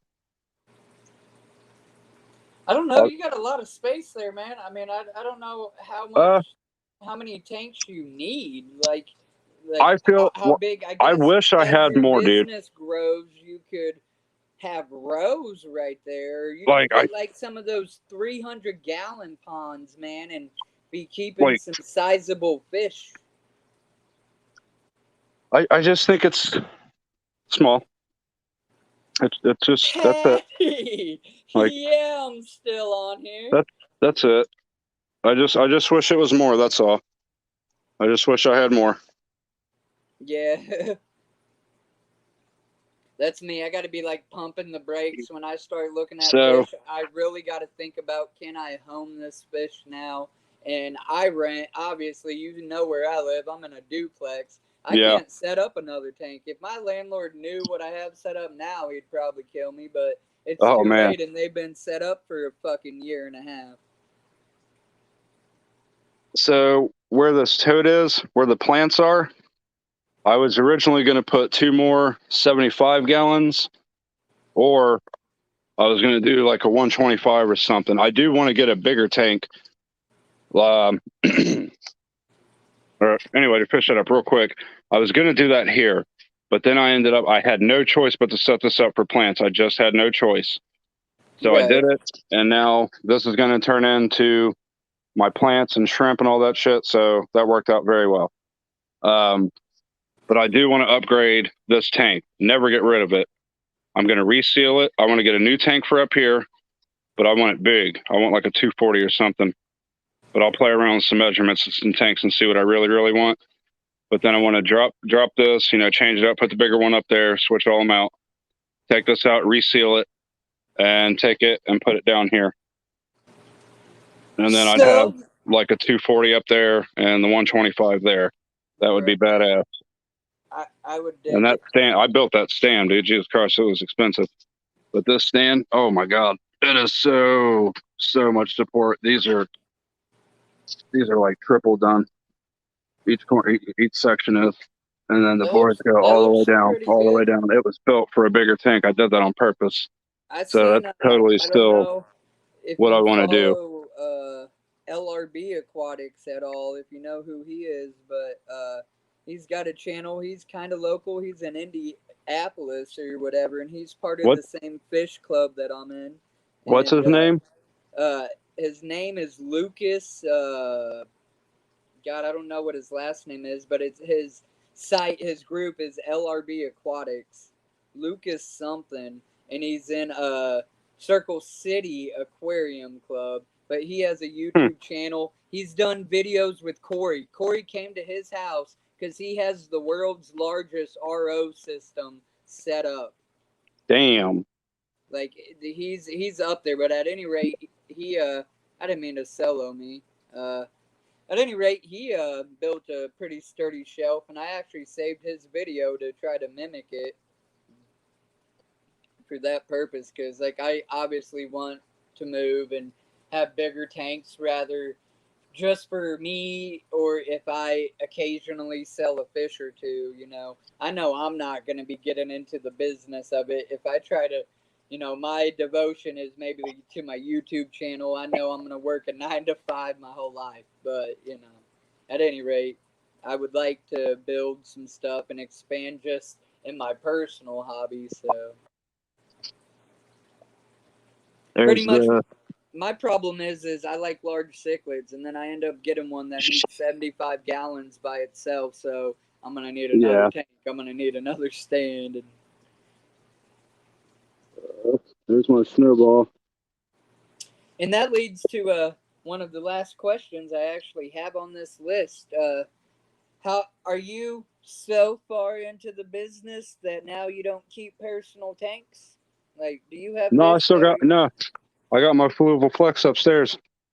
My little planet tank going with my green alien beta. And is that the only thing you keep as a beta, personally? Yeah, up there right now. Yeah, because I do everything down here now until I get a little more consistency. And I needed less shit to maintain upstairs, so I couldn't believe that I sold the tank that I sold. But I did need the money for my business, and It did give me one less thing to maintain, but it killed me to sell it. That 90 corner tank I had. Remember seeing that? I couldn't believe I sold that. I still am surprised that I did. Even I got what I wanted for it, but I wasn't taking a penny fucking less. So it wasn't happening. There was no way. Right. But somebody offered it to me because even when I listed, I was like, man, fuck. And I thought I was going to get some low balls, but for the first time, I didn't get a bunch of low balls, man. People was like, damn, because of the fucking sump that I was selling with it too. I know, I'm not going to lie. The volume is a little funky. I've been trying to get my speaker to fucking kick on so I could hear better. I think she was talking about T-Bone's comment. My damn keyboard on the phone is playing up again. When it's up, that song. No. But my speaker is like dead, and I have it connected to the charger, and it's on, and I don't understand why my phone won't connect right now. It's kind of annoying. I've been battling the same thing. I need to get better internet personally. I have that prepaid through Boost, and dude, I got Spectrum. Like, that motherfucking shit better be good. I pay for it. It's expensive. Right. We got to have internet though. We have to have internet. So the last question, at least, sorry, that I just had on this list, I was going to go ahead and get them out the way, was, do you have any other hobbies or passions that you engage in, or is it all tropical fish? And not gonna lie, dude. How I would answer it is, like, I personally like to do things outdoors. Not that I get to do it a lot, but camping and, anything nature, which will tie back around into the hobby of fish keeping and stuff like that. That's, it's more or less is like, what's your, yeah. So, yes and no. You might keep freaking robots and sell them, and we don't know that, That's really funny because my wife buys these little robot figurines. Oh, what? She's got a fuck ton. I got to buy her a curio cabinet. Yeah. That's fucking hilarious.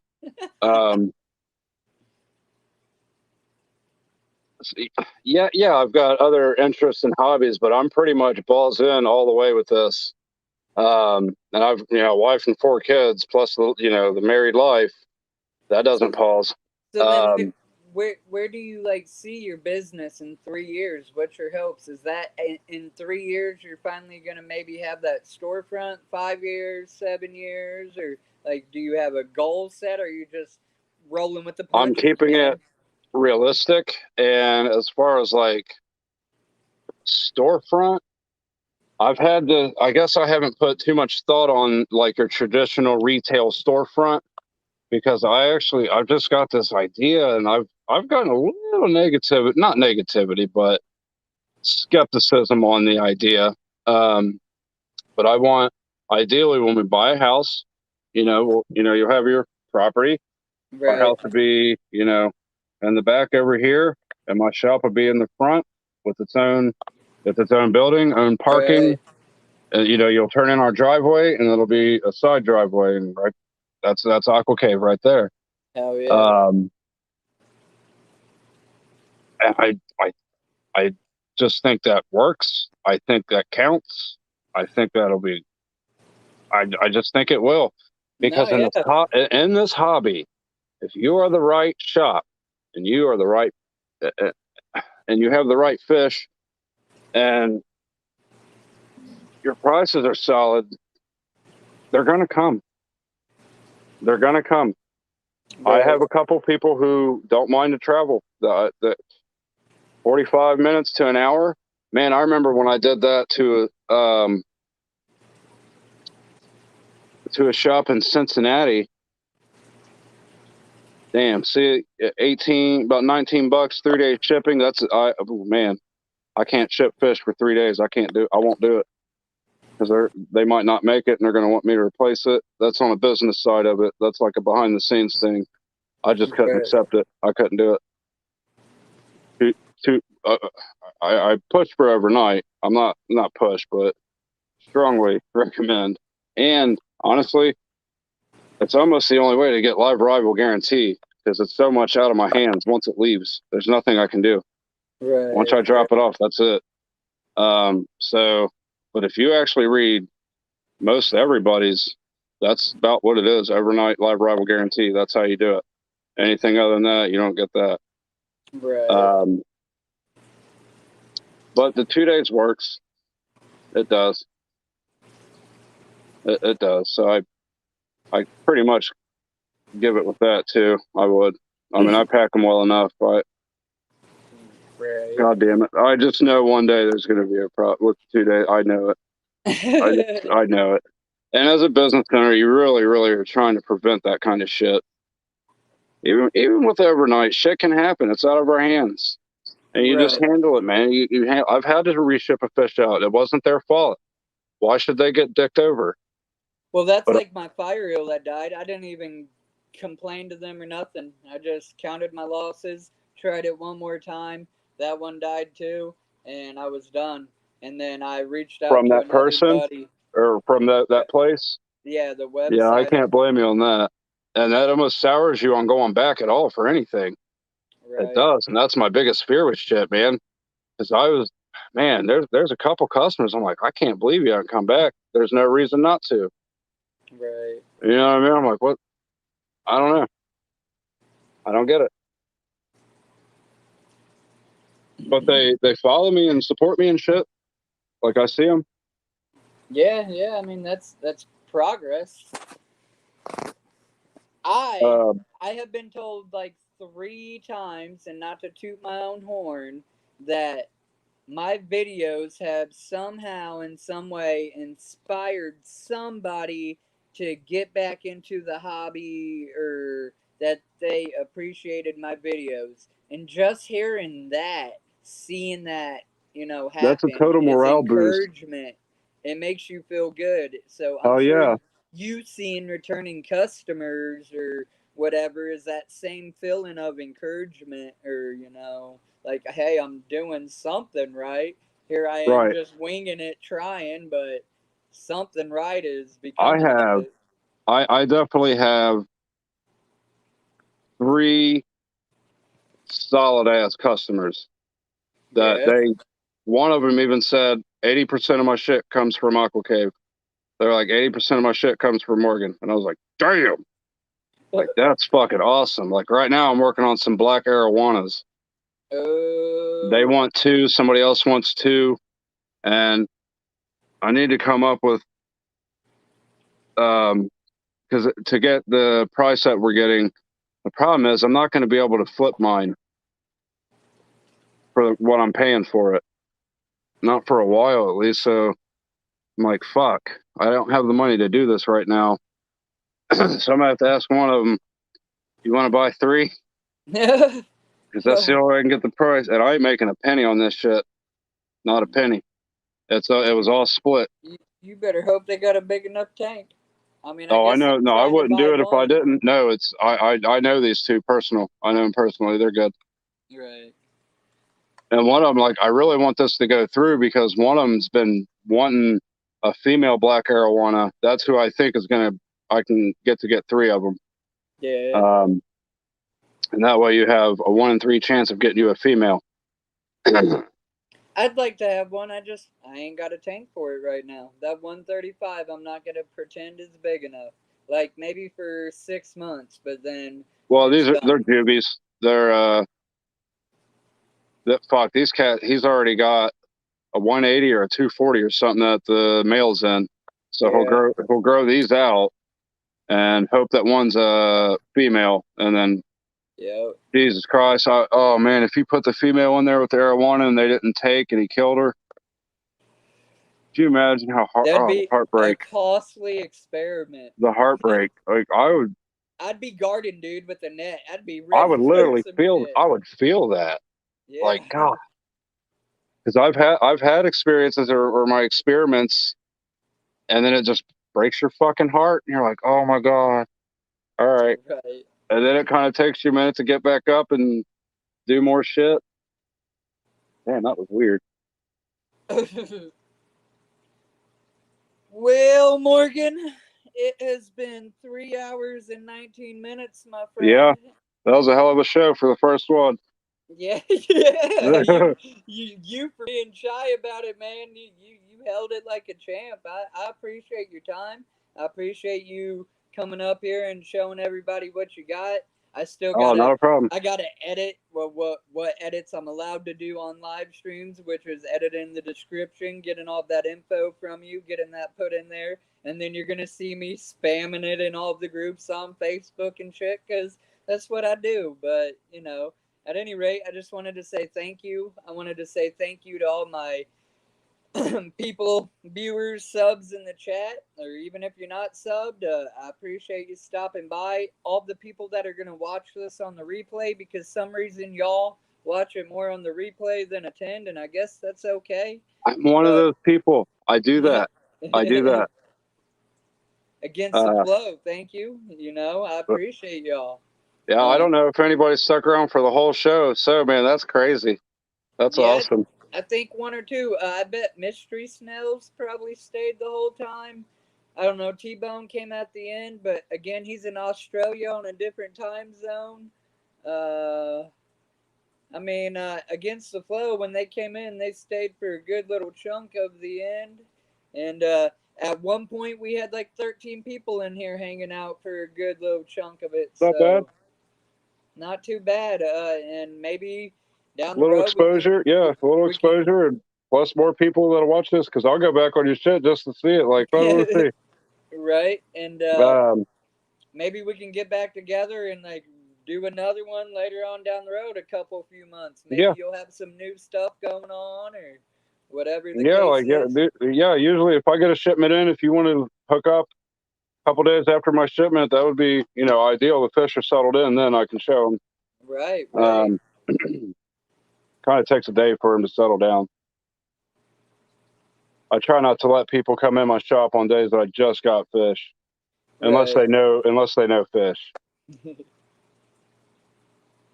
But yeah, it was fun. I appreciate you having me on here and getting the exposure. Yep. We'll definitely keep it going, keep it growing. Yeah, yeah. I'm about to hit. I've extended my platforms out to you because I'm definitely all about. I've started to do that more and more for a few people now. If you haven't seen in my Facebook 937 group, Yeah. the local group, that's kind of expanded a lot. Actually, that's not. I'm keeping it local, but that actually is fucking expanded. Right. And that's awesome for you, man. Yeah, Congrats. we're at like 722 members there. God damn it. Speaking of, right before we end, I see you got a T-shirt on. Do you sell those? Oh Or yeah. is that your personal? I need to get better quality ones made. I do have some. I'll probably give some out for free. The problem is they didn't pass You, my buddy. quality test.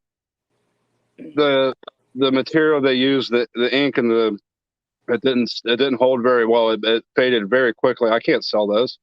I'm not gonna ask you on here, but I might message you because I, of course, had shirts made for my channel and my Facebook group, and I'm curious That would be the shit, though.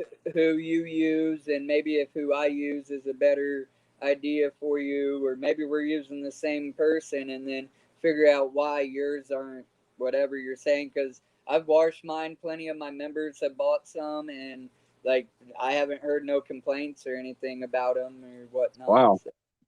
But yeah, I mean, that's kind of funny you mentioned that because I actually have a box that has all my fucking shirts in them. Oh shit. I just went through and grabbed all my gray ones because the gray ones worked. That stuck. I'll show you why too.